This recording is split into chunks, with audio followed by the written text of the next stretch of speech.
কোন সালে, কোন অঞ্চলে, কোন ভারতীয় কোন জায়গায় কতটা কিলিং হয়েছে, কোন হিন্দুবাদী, উগ্রবাদী মানে ডিটেইল, তারিখ, সংখ্যা।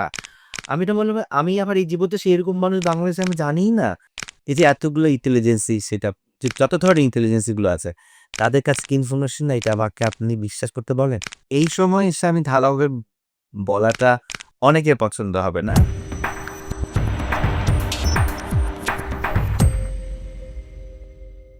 আসসালামু আলাইকুম। আপনাদের সবাইকে আন্তরিক প্রীতি এবং শুভেচ্ছা জানিয়ে শুরু করছি আমাদের আজকের ঢাকা কথা।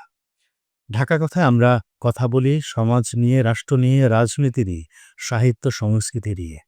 ঢাকা কথার সাথে থাকার জন্য যুক্ত হতে পারেন আমাদের ফেসবুকে এবং ইউটিউব চ্যানেলে।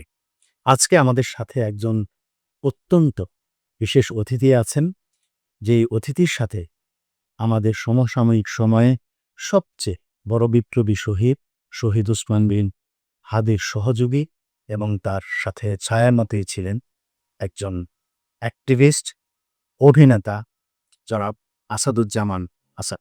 আসাদ ভাই আসসালামু আলাইকুম। ওয়ালাইকুম আসসালাম। কেমন আছেন ভাই? আলহামদুলিল্লাহ। আপনি কেমন আছেন? ভালোই আছি আমরা। আমাদের এই পডকাস্টে আমরা শুরুর পর্বেও বলেছিলাম যে আমাদের উদ্দেশ্য ছিল যে ঢাকা কথাটা শহীদ ওসমান বিন হাদি ভাইকে দিয়ে আমরা শুরু করব। কিন্তু সে সৌভাগ্য আমাদের হয়ই। সে কারণে আমরা পিছিয়েও পড়েছি। তো শহীদ ওসমান হাদি ভাইয়ের খুব কাছাকাছি আপনি ছিলেন। শহীদ ওসমান হাদি ভাইয়ের সাথে আপনার সাথে ঘটে যাওয়া বিভিন্ন স্মৃতির কথা আমরা শুনব। তার আগে একটু জেনে নেই, আপনি গণমাধ্যমে এবং সেটা হচ্ছে একেবারেই বিনোদনের যে জগৎ, গ্ল্যামার যেখানে খুব বেশি, সেই অভিনয়, আ টিভিসির কাজ, ফিল্মের কাজ, ওটিটি প্ল্যাটফর্মের কাজ। এই আলোকঝলমলে যে সে জগৎ থেকে আপনি কিভাবে একজন অ্যাক্টিভিস্ট এবং জুলাইতে একজন আন্দোলনকারী করে ওঠেন, এই গল্পটা শুনতে চাই। ধন্যবাদ। আপনাকে ধন্যবাদ আমাকে আমন্ত্রণ করার জন্য। ঢাকার কথাকে তো অবশ্যই স্যালুট। আ আমার যদি এই গল্পে যেতে হয় তাহলে আমাদের জুলাইতে ফিরতে হবে ২৪ জুলাই। আমি সবসময় বলি যে আমার ২ টো জন্ম। একটা জন্ম হয়েছে আমার বায়োলজিক্যাল যেটা আমার বাবা আমাকে পৃথিবীতে এনেছে শুধু মানুষ হিসাবে। কিন্তু মানবিক মানুষ হিসাবে যদি আমার জন্ম সেটা জুলাই থেকে। আমি নিজেকে আবিষ্কার করি যে শুধু নিজের প্রফেশন, নিজের কাজ, ফ্যামিলি, সন্তান এইটুকুন দায়িত্ব নিয়েই তো আমরা আসলে বছরের পর বছর জীবনযাপন করি। কিন্তু আমরা সামগ্রিকভাবে যে একটা সংবিধান বা একটা আ মানচিত্রের মধ্যে যে আমাদের কত রকমের দায়িত্ব, এগুলো আসলে আমরা ভুলে যাই। আমরা মুখে, মুখে বলি যে আমাদের দেশপ্রেম। দেশপ্রেমটা সেটা কোন জায়গায় দিয়ে প্রকাশ হবে? কোন কাজে প্রকাশ হবে? কোন মতে প্রকাশ হবে? সেটা আসলে আমরা প্রত্যক্ষ বা পরোক্ষভাবে আসলে আমরা জড়িত থাকি না। তো আমি ফরচুনেট যে বয়সটা আমার আমি মধ্যবয়স্ক একজন মানুষ। আমি 50 এই বয়সে এসেও যে আমি এরকম একটা আ গণ-অভ্যুত্থানের সাথে নিজেকে মানে জড়াতে পেরেছি, সেটা আসলে বোধহয় আমি আমার পুরো লাইফের অ্যাচিভমেন্ট। সো ওখান থেকে আসলে দেশে এত বড় একটা গণ-অভ্যুত্থানের পর 5th অগাস্টের পর বলে না শাওয়ার হওয়া, এটা আমাকে আসলে নতুন করে আরেকভাবে আমাকে এই জার্নিতে আমার ক্যাপ্টেনশিপটা যদি বলেন শহীদ শরীফ ওসমান বিন হাদি ভাই। তো এখানে আমরা শরীফ ওসমান হাদির ওই জায়গাটাতে যাব। কোন মোমেন্টামটা আপনাকে এই আন্দোলনের ভিতরে ঢুকিয়ে দিল? কারণ আমরা তখনও দেখেছি আপনি বিভিন্ন গণমাধ্যমে সাক্ষাৎকার দিচ্ছেন এবং সেই রেজিমের বিরুদ্ধে কথা বলছেন। যখন সবিশেষ কেউ কথা বলছিল না, মূলধারার artist, actors and others from entertainment world. তো সেইখানে কিন্তু আপনি কথা বলেছেন। সো ওই কোন মোমেন্টামে আপনাকে মনে হলো যে আই হ্যাভ টু স্পিক? আম ১ম ১২-১৩ দিন আমি আসলে বুঝতে চেষ্টা করছিলাম যে আসলে হোয়াটস গোইং অন। নিজের মধ্যে তো একটা ক্যালকুলেশন সবার থাকে। যে কম বুঝে তারও থাকে, যে বেশি বুঝে তারও থাকে। আমি রাজনীতি নিয়ে কখনোই আবির্ভূত করিনি বিকজ ছোটবেলা থেকে আমার কাছে মনে হয়েছে এটা এক ধরনের আ মাসল পাওয়ার, এক ধরনের অস্ত্রের ভান্ডার। মানে যার যেই ক্ষমতা আছে সেটাই। আ সত্যিকারের মানুষের আসলে কোনো কিছু উদ্ধার হয় না। দিন শেষে যারা ক্ষমতা যায় তারাই আসলে লুটে-পুটে খায়। এটাও দেখেই তো বড় হয়েছি। আমার এটা নিয়ে কোনো আক্ষেপ নাই। হয়তো এটা সিস্টেমই সাবকন্টিনেন্টের। কিন্তু যেটা ২৪শে জুলাই হলো, প্রথম দিন মনে হচ্ছে যে ঠিক আছে একটা স্টুডেন্টদের কিছু চাওয়া পাওয়া কোটা নিয়ে ৩ দিন ৪ দিন গেল ৫ দিন গেল। আমার কাছে মনে হলো জিনিসটা হয়তো একটা পর্যায়ে ঠিক হবে ৮-১০ টা মানুষের মতো। কিন্তু যখন এরকম রক্তক্ষরণ ঘটতে থাকলো, তখন ভাবলাম যে মানে যে ধরনের আমাদের মিডিয়া প্রপাগান্ডা হয় যে এখানে আসলে কোটা না মেধার মাঝখানে অন্য একটা গ্রুপ ঢুকেছে। ঠিক আছে আমি সেটার কন্ট্রোভার্সিতে যাব না। কিন্তু বাচ্চারা মারা যাচ্ছে এটা তো ট্রুথ। মানে এটা তো অস্বীকার করার কিছুই নাই। এবং পাখির মতো মারতেছে বাচ্চা। এবং কোন বাচ্চাগুলোকে মারছে? যাদের কাছে কোনো অস্ত্র নাই। যারা ব্যাকপ্যাক নিয়ে, পকেটে সেলফোন নিয়ে, সোজা একটি সাধারণ চাওয়া রাষ্ট্রীয় অধীনে যারা বসে আছে তাদেরকে বলতেছে, "তোমার হয়তো তাদের চাওয়া পছন্দ হচ্ছে না। হতেই পারে। তোমরা বসো। আমার একটা সন্তান দোষ করলে, অন্যায় করলে আমি বুঝাবো। একবার না ১০০ বার বুঝাবো, ১০০০ বার বুঝাবো। আমি কি তাকে মেরে ফেলবো? না। তারা তো আমাদের সন্তান। ট্রু। তাহলে রাষ্ট্র কি করলো? অভিভাবক কি করলো? তাদেরকে পাখির মতো মারলো। তারপরে আমি বসে থাকবো? মানে আমার কাছে মনে হলো এটা একটা অথর্বের মতো লাইফ যাচ্ছে আমার ১৩-১৪ দিন ধরে। আমি আমার সার্কেলে মানে আমি যেই সেক্টরে কাজ করি সবাইকে নক করলাম মিডিয়াতে। মানে আমার যার কলিগরা। তো ওরা বলল, "আজব আপনি ভুল করছেন, আপনি চুপ থাকেন। উইদিন 10 to 15 ডেজ এর মধ্যে ঠিক হয়ে যাবে, তখন আপনি ফেঁসে যাবেন।" আমি 10 to 15 ডেজ এর মধ্যে কি আরো কয়েক লক্ষ বাচ্চা মারা যাবে, তারপর আমি কথা বলবো? মানে এই ধরনের কাওয়ার্ডের মতো তো বেঁচে থাকার কোনো মানে হয় না। এই যে আপনাকে যে একটা ডিকটেশন দেওয়া হলো, আপনি পরে ট্রাভেল করবেন, সাফার করবেন। এর মধ্যে উল্লেখযোগ্য এমন কেউ আছে যে হ্যাঁ, খুব বড় influential a A A in media world. আসলে হ্যাঁ, obviously আমি এখন স্পেসিফিক নাম বলতে পারবো। কিন্তু নামটা এই কারণে বলতে পারছি না বিকজ এটা একক নামের সাথে জড়িত না। এটা একটা সংঘবদ্ধ। এই যে সো কল্ড কালচারাল মিডিয়া আমি যে সেক্টরে কাজ করি, কোনো একটা কথা আছে যে, "আকাশে চুল দিলে গায়েই পড়ে।" কিন্তু বিশ্লেষণে তো আমাকে আমার আমার জবাব দিতে আমার যেমন স্রষ্টার কাছে আমার জবাবদিহিতা করতে হবে। ন্যায় অন্যায় বিবেকের তাড়না তো আমি আমার কাছে জবাবদিহি করব। আমি কোন সেক্টরে কাজ করছি, কোন কলিগের সঙ্গবদ্ধ সেটা তো আমাকে দায়বদ্ধতার মধ্যে পড়বে না। তখন আমার কাছে মনে হলো যে এইটা তো বহু বছর ধরে চলে আসতেছিল ১৬-১৭ বছর ধরে। সো ওরা এরকম কথা বলবে এটা স্বাভাবিক। তারপর বলে যে যদি শুভবুদ্ধির উদয় ঘটে, আমি আমার জায়গা থেকে ওদেরকে নক করে দেখলাম। তো ওরা যখন রেসপন্স করল না, ওরা যখন বলল যে, "না আমি ট্রাভেলে পড়বো।" তখন আমার কাছে মনে হলো আমি আসলে ট্রাভেলে পড়াই উচিত। আচ্ছা, অর্থাৎ এই রিস্কটা আপনি হ্যাঁ, নিলেন। আমার কাউচে বসে সমালোচনা করা, Facebook এ ব্রাউজিং করা এর কোনো মানে হয় না। যদি আমার বাচ্চার বয়সের বাচ্চারা জীবন দিতে পারে, আমার বসে ওই কাউন্টডাউন করার কোনো মানে হয় তো না। ওই জুলাইয়ের ওই সময়টাতে আপনার প্রশাসন, অ্যাডমিনিস্ট্রেশন, এজেন্সির লোকেরা আপনাকে কোনো ধরনের রিচ করার চেষ্টা করেছে কিনা বা ডিস্টার্ব করার চেষ্টা না, করেছে? ডিস্টার্ব করার চেষ্টা করেনি বিকজ আমি যখন নেমে যাই, প্রথমত আমি সাপোর্ট পাইনি। আমি স্পষ্ট মনে আছে আমি জাহাঙ্গীরনগর ইউনিভার্সিটি যেদিন ইলেকট্রিসিটি কেটে দেয় এবং কারফিউ হয়, সেদিন আমি ভেঙে ভ্যানে করে খাবার নিয়ে, পানি নিয়ে জাহাঙ্গীরনগর সাভারে যাই। ফিরতে তখন ঢাকা পুরা কোকআফ। মানে প্রায় অলমোস্ট সন্ধ্যা হয়ে যায়। আমি শ্যামলী পর্যন্ত কোনোমতে আসি। শ্যামলী থেকে আসার পর আমি দেখলাম যে পুরো গণভবন থেকে ৩২ নম্বর পর্যন্ত বাংলাদেশের যত সিকিউরিটি আছে সেটা র‍্যাব বলেন, আর্মি বলেন, যা আছে সব তো আছে এবং ৩২ নাম্বার থেকে হচ্ছে সব হেলমেট বাহিনী। কত হাজার হন্যা আমি লাইফে ১ম দেখলাম। হেলমেট প্রত্যেক হাতে লাঠি বসা। এই অবস্থায় শুক্রবার পর্যন্ত পৌঁছালাম। শুক্রবার থেকে পরে আমি ভেঙে কোনরকম বাসায় আসলাম। তখন আমার কাছে মনে হলো যে মানে যখন সিকিউরিটি আসলে মানে ওই লেভেলে পৌঁছে যায় তখন আমার কাছে মনে হয় যে তখন আসলে ক্ষমতার আসলে ঘন্টা বেজে যাবে। মানে হয় না যে মানুষ যত বেশি নিজেকে সিকিউর করে ততই বেশি জনমত থেকে বিচ্ছিন্ন হয়। আসন্ন হয়। এটা ইজি ইকুয়েশন। যতই আপনি হাসিন করবেন তো হ্যাঁ, এটা স্বৈরাচার এরশাদের ৯০ আন্দোলনে আমি দেখেছি। উম এখন তাই হবে। এবং এগুলো আল্টিমেটলি ব্লাডশেল এভাবেই যায়। সো যাই হোক তারপর তো আমি নামলাম এবং এন্ডের দিকে এসে দৃশ্য মাধ্যম সমাজের একটা সংগঠন আমাদের সব শিল্পীদেরকে নিয়ে নামলাম। দেন আমি ওখানে নিজেকে পার্টিসিপেট করলাম। যদিও আমি যাচ্ছিলাম ব্যাংকে ওই WhatsApp গ্রুপে আমাকে এড করা হয়েছে। আমি আসলে গো থ্রু করছিলাম না। ঠিক আছে? অনেকে টেক্সট করে। একজন আমাকে ফোন করে বলল যে, "আসলে আমরা তো আজকে ফার্ম গেটে দাঁড়িয়ে চলেন।" তাহলে আমি ব্যাংকে বেরোলাম। বলে, "বাদ দেন আজকে।" তো আমার কাছে মনে হয় আজকে যদি শিল্পীরা দাঁড়িয়েছে সো আমারও ওদের সাথে যাওয়া উচিত। মার্চ করা উচিত। দেন আমি গেলাম। স্টার্ট করতে দেখি বৃষ্টি শুরু হয়ে গেল। প্রচন্ড বৃষ্টি। আর হ্যাঁ, আমি খুব ডিসঅ্যাপয়েন্ট আছি। এতদিন পরে শিল্পীরা নামলো। শিল্পীরা তো এমনি একটু মানে একটু নখরা হয় শিল্পীদের। মানে একটা কম্পোজ লাইফ থাকতে চায়, রোদ পছন্দ করে না, বৃষ্টি পছন্দ করে না, ওদের নিজের কমফোর্ট জোন থেকে সব কিছু করতে চায়। এমনি ওরা বের হয়নি, এতদিন পর আসলো, বৃষ্টি জিনিস ওরা সবাই চলে যাবে। কিন্তু আমি আসলে খুবই সারপ্রাইজ যে দেখলাম যে প্রত্যেকেই অলমোস্ট আছে, মানে একদম সিনেমার, বিজ্ঞাপনের, নাটক মানে টপ নোট সব সেলিব্রিটিরাই মোরলেস ছিল। মানে আমি আমার থেকে প্ল্যাকার্ড নিয়ে দাঁড়িয়ে যাই। কিন্তু মিডিয়া বাইট দেওয়ার সময় যখন রিপোর্টাররা বিভিন্ন টিভি স্টেশন বা অনলাইন প্ল্যাটফর্মে জিজ্ঞেস করছিল, তখন ওদের অ্যান্সারটা না আমার মনোভূত হচ্ছিল না। মানে অ্যাজ এ বাংলাদেশী নাগরিক হিসাবে আমার কাছে মনে হলো যে এরা তো আসলে এই ছোট, ছোট ক্লিকগুলো যাবে, মেসেজটা কি দিচ্ছে? মানে ওরা দিচ্ছেই ১ লাইন, ওটাকে আবার আধা লাইক করা হবে।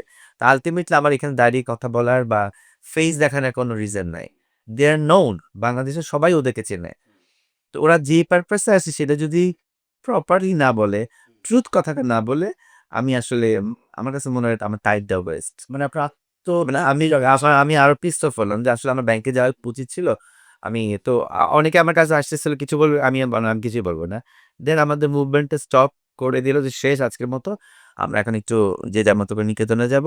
একটু সাবধানে থাকি, আমরা চেইন অফ কমান্ড মেইনটেইন করি, বিকজ আওয়ামী লীগকে হয়তো হামলা চালাতে পারে। এর মধ্যে ঠিক কাজে কলেজের সামনে আসার পর ওদিন আবার জামাতকে নিষিদ্ধ করা হয় 1st অগাস্টে। তো ওদিক দিয়ে ফুটপাথ দিয়ে খেসে যাচ্ছিল, একটা পুলিশ আমাকে বলল যে এদিকে যেতে পারবেন না।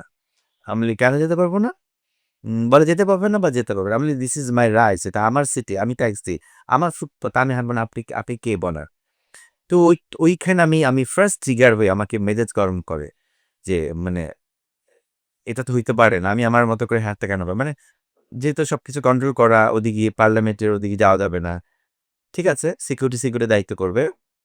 প্রথম পিস অফ হয়ে আমি হচ্ছে কি আগে যে কথাগুলো শুনে যে টু দ্য পয়েন্ট থেকে কথা বলতেছেন না, এক line other line.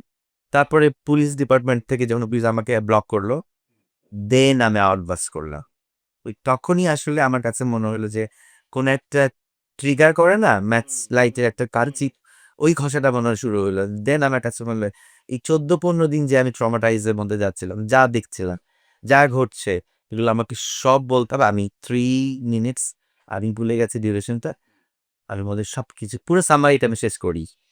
And I feel good যে আলহামদুলিল্লাহ বলতে পারার মধ্যে যে একটা মানে শান্তি, ওই যে আমি দেখেছি যেটা, বুঝেছি যেটা, এটা আমার বলার অধিকার আছে। বাংলাদেশের মানুষ হিসাবে, নাগরিক হিসাবে আমার বাক স্বাধীনতা আছে। আমি বলে রিল্যাক্সে আমি বাসায় চলে যাই। আমি শাওয়ার নিয়ে আবার ব্যাংকে কাজ শেষ করি। কিন্তু এটা যে এরকম বুম করবে আমার তার আইডিয়া ছিল না। ওই যেটা হয় যে ট্রুথ মানুষকে খুব স্প্রেড করে, মিথ্যা স্প্রেড করে না। হয়তো সাময়িক একটা উত্তেজনা হয়, কিন্তু মানুষের হৃদয়ে পৌঁছায়। সো আমি যেহেতু ১৩-১৪ দিন দিয়ে ট্রমার মধ্যে যাচ্ছিলাম এবং এগুলো করছিলাম একা, একা। আমার এই আউটবাস্ট এবং এই ট্রুথ কথাগুলো প্রত্যেকটা মানুষ লুফে নেয়। স্টুডেন্টরা পিক করে যে ওকে ফাইন। বাংলাদেশে কেউ একজন আমাদের জন্য কথা বলতেছে।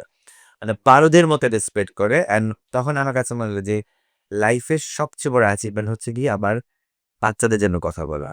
দেন আবার এই লাইফে আমার তো এন্ট্রি নেয়া। তো এখানে আমরা শহীদ ওসমান হাদির কে নিয়ে যদি ভাবি, সেখানে দেখছি যে আপনি একেবারেই মূলধারার বিনোদন জগতের মানুষ। ওসমান হাদিকে যদি অন্যদিকে রাখি, আপনাদের সাথে একটা সিমিলারিটি আছে, সেটি হচ্ছে যে আপনারা দুজনেই জুলাইতে অংশগ্রহণ করেছেন। কিন্তু ওসমান হাদি একদমই সাদামাটা একজন যে নাগরিক হন এবং অন টপ অফ সে হচ্ছে ট্রেডিশনাল মাদ্রাসার ছাত্র ছিলেন। এই মূলধারার বিনোদন জগৎ থেকে এসে এইরকম একটা মাদ্রাসায় থেকে আসা একটা ছেলের সাথে আপনার অ্যাসোসিয়েশন কিভাবে?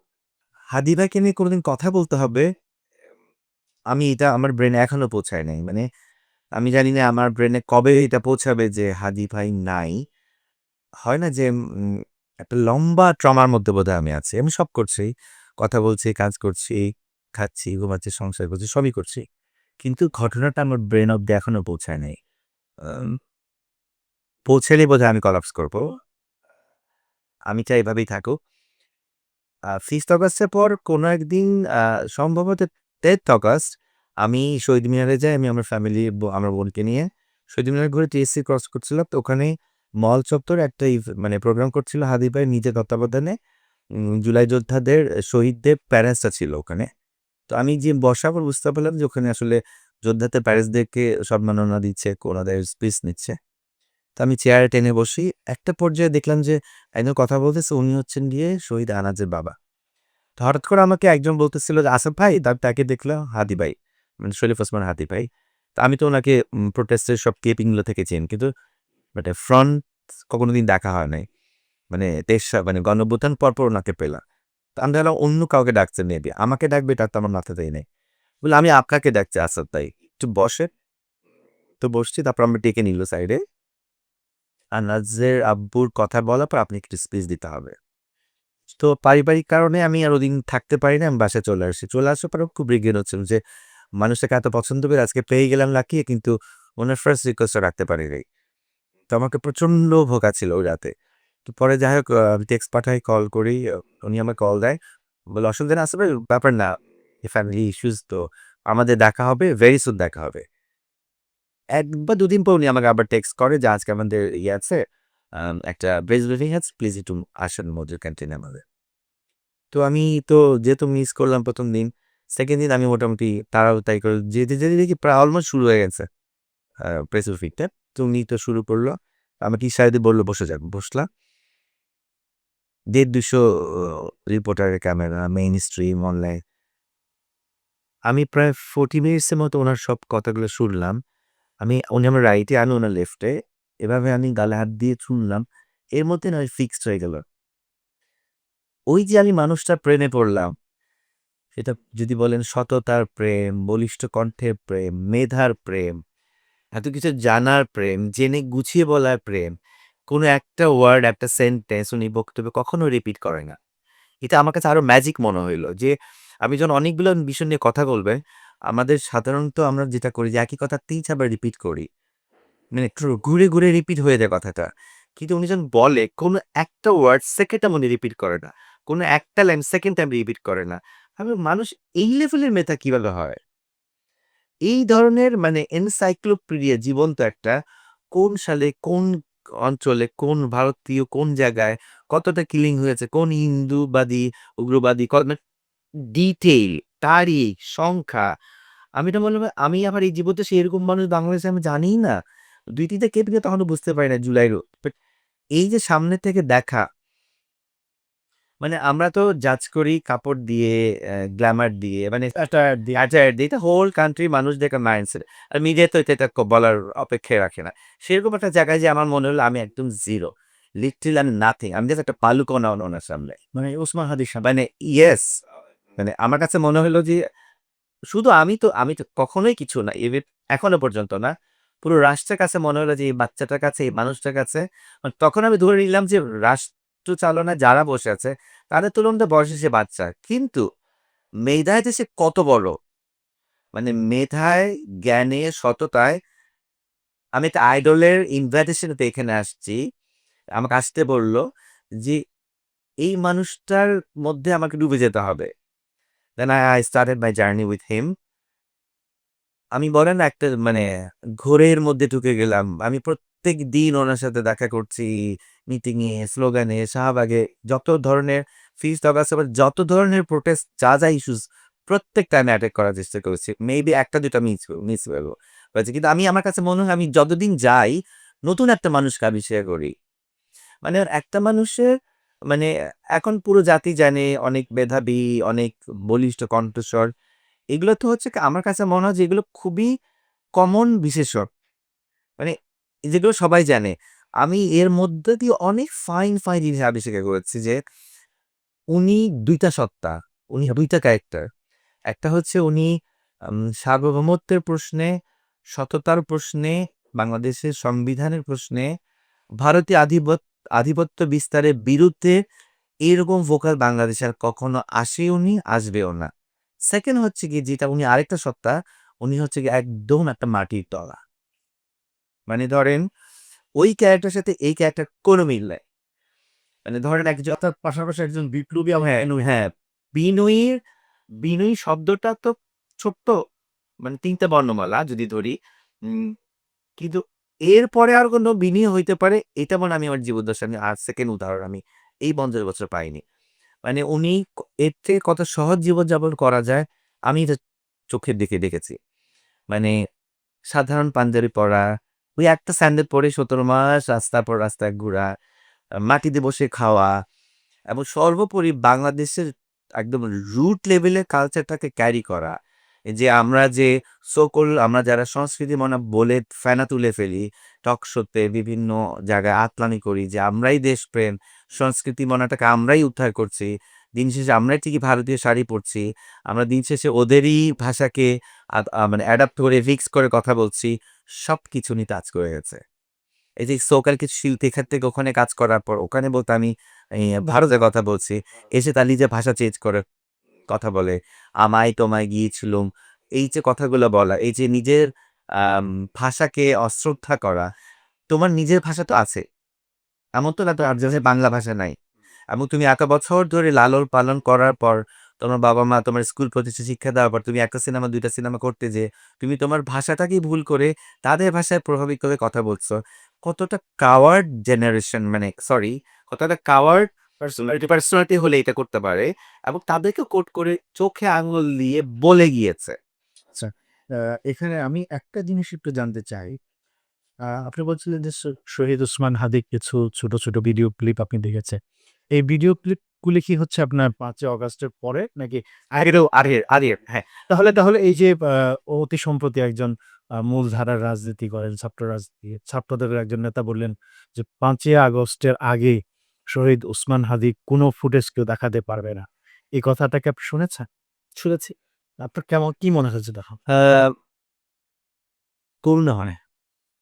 মানে আমি উম মানে হাদি ভাইকে তো হাদি ভাইয়ের একটা গাল দিয়ে ট্যাগই করা হয়েছে।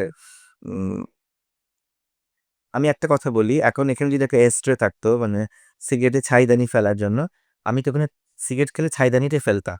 ওই যে ওখানে একটা ফ্লাওয়ার ভাস আছে, ওখানে তো ফ্লাওয়ারই রাখা হবে। একটা প্ল্যান্ট রাখা হবে। সো কোথায় কোন জিনিসটা দিতে হয়, সেটা যেমন হাদি ভাইও জানে, বাংলাদেশের মানুষও জানে। হাদি ভাই নিশ্চয়ই এমন কিছু করে নাই যে ফ্লাওয়ার ভাসের মধ্যে উনি ছাই রেখেছে, তা তো করেনি। কোন জায়গায় কাদের বিরুদ্ধে গালিটা দিয়েছে, কোন কনটেক্সট এ, কোন সিচুয়েশন এবং কাকে গালিটা দিয়েছে, এটা যেমন এখন বাংলাদেশের মানুষ বুঝতে পারে, তখন হয়তো বুঝতে পারেনি, ট্যাগিং করা হয়েছে। তো তাদের কাছে আমার একটা কথাই, যদি আপনি একটু বলেন যে এখন রাতকে দিন, সে তো হবে না। আমি তো হাদি ভাইকে আমি কেন? যারা আসলে জানে জুলাই আন্দোলনের সাথে সত্যিকার রিলেট ছিল, আপনারা সার্চ করে দেখেন, উনি অনেকগুলো ভিডিও উনি তখন দিয়েছে। তখন এই যে ইন্টারনেট বন্ধ করে, যে যার মতো করে ডিবেট করেছে। মানে এখন ধরেন এখন যেই পরিমাণ ফুটেজ পাচ্ছে বা 5th অগাস্টের পর পেয়েছে, সব হয়তো কম ছিল। কারণ তখন কোন পেটা ছিল? অনেকে তো মোবাইল থেকে সব ডিলিট করে দিয়েছে। তো আমি ওই সময়ের সাথে এখনকার গণমাধ্যমের সময় মিলালে তো হবে না। না।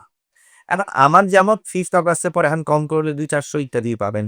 ২-৪০০ ফুটেজ পাবেন। তখন তো একটাই ছিল। মানে ওই অগাস্টের যেইটা আমার ভাইরাল হলো, তো ধরেন যদি ওইটা না থাকতো, হুম। এই যে আমি একা, একা এম আ জা জাহাঙ্গীরনগরে গিয়েছি, একা, একা যা করেছি, এই তো রেকর্ড নেই। রেকর্ড নাই। তার মানে কি ওটা মিথ্যা? না আমি যে আজকে এখানে বসে বলছি, এবং আমিও আ ওই ছড়া বলি যেটাকে হ্যাঁ, সেটা খেয়েছি। এই যে এই ধান তো কিন্তু রেকর্ড সব নাকি? কিছুই না থাকতে হবে না। তো আপনি তার মানে কি উনি একটা মানুষ যখন ইউনিভার্সিটিতে যায়, সে তো স্কুলটা পার হয়ে আসে। সে তো অমনি তার আসতো না। হ্যাঁ। তো এগুলো আসলে ওই যে বলে না আঙ্গুর ফল মানে খেতে না পারলে টক বলে। এটা আসলে একটা হীনমন্যতা ছাড়া কিছু না। এগুলো হবে। মানে কিছু, কিছু 3rd ফিগার, 4th ফিগার দাঁড়িয়ে যাবে এটাকে কন্ট্রোভার্সিয়াল করার জন্য। আচ্ছা, একটু আ আমরা আলোচনা তো অনেক লম্বা হয়ে যাচ্ছে। আমরা একটু একটা বিষয় জানতে চাই। ইনকিলাব মঞ্চ, ইনকিলাব মঞ্চের মাধ্যমে হচ্ছে উসমান হাদির পরিচয় আ জুড়ে যায় একটা সময় এবং সর্বশেষ সে ইনকিলাব মঞ্চের পরিচয় নিয়েই শাহাদাত বরণ করেন। ইনকিলাব মঞ্চের সাথে আপনার ইন্টারেকশনটা কখন হলো? আর আরেকটা বিষয় হচ্ছে আমরা ইনকিলাব মঞ্চের যে সংস্কৃতির আন্দোলন নিয়েছি, এটা ছিল হচ্ছে মূলত বাংলাদেশী বা বাঙালি মুসলিম সংস্কৃতির যে ধরন বলতে আমরা যেটা বুঝি, যে আ চর্চার জায়গা আমরা বুঝি, সেটি ছিল হচ্ছে ইনকিলাব মঞ্চের উদ্দেশ্য এবং সেটি ওসমান হাদি করেছে। কখনো মিলাদ পড়েছেন ইনকিলাব মঞ্চে, কখনো কাওয়ালি করেছেন, কখনো নজরুল সঙ্গীত করেছে, কখনো বাউল সঙ্গীত করেছে। এই যে মিশ্রণ, এই মিশ্রণের সাথে আপনি নিজেকে কিভাবে মানিয়ে নিলেন এবং ইনকিলাব মঞ্চকে কি আসলে গ্রহণ করতে পেরেছিলেন বা পারছেন, নাকি শুধু ওসমান হাদিই ছিল আপনার গ্রহণের জায়গাটা? না, ইনকিলাব মঞ্চটা একটু ক্লিয়ার করি। ইনকিলাব মঞ্চটা তো শহীদ ওসমান হাদিরই ক্রিয়েশন। মানুষ যখন একটা জার্নিতে নামে তখন তো মানুষের একটা ভিশন থাকে। কিছু মানুষ এই ভিশন পর্যন্ত পৌঁছাতে পারে, কিছু মানুষ পৌঁছাতে পারে না। কারো হাতে লাক ফেভার করে না, কারো হাতে মানুষের সাপোর্ট থাকে না। কিন্তু সততা যদি থাকে, যেমন ওনার এই গ্রুপ স্টাডি বলেন বা পাঠচক্র বলেন বা ওনার যে স্টুডেন্টরা বা ওনার যে ছোট ভাইরা বা যাতে উনি সন্তান সমতুল্য মনে করে, প্রত্যেকে কিন্তু আমি চিনি।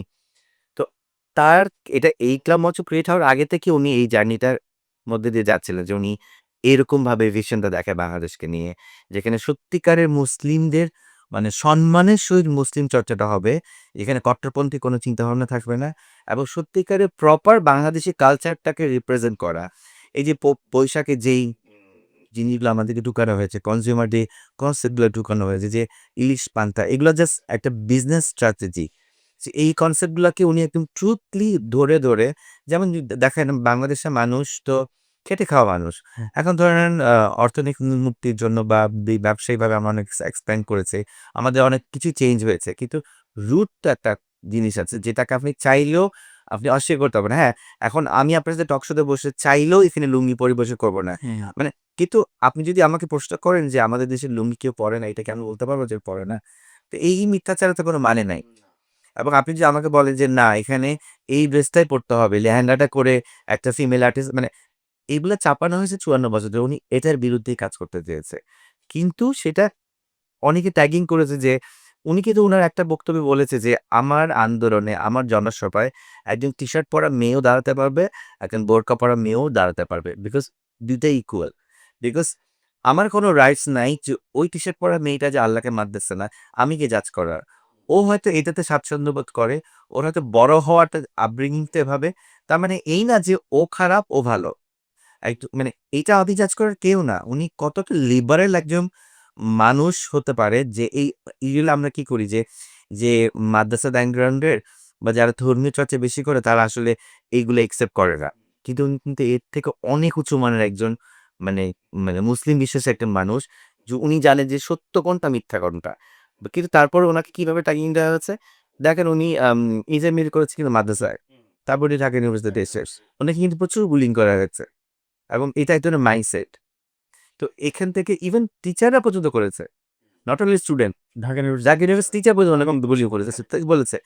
কিন্তু উনি কিন্তু ওই চাকরিতে করে। ইভেন আমাকে, আমি যে সেক্টরে কাজ করি, উনি আমাকে কোনোদিনও বলে নাই।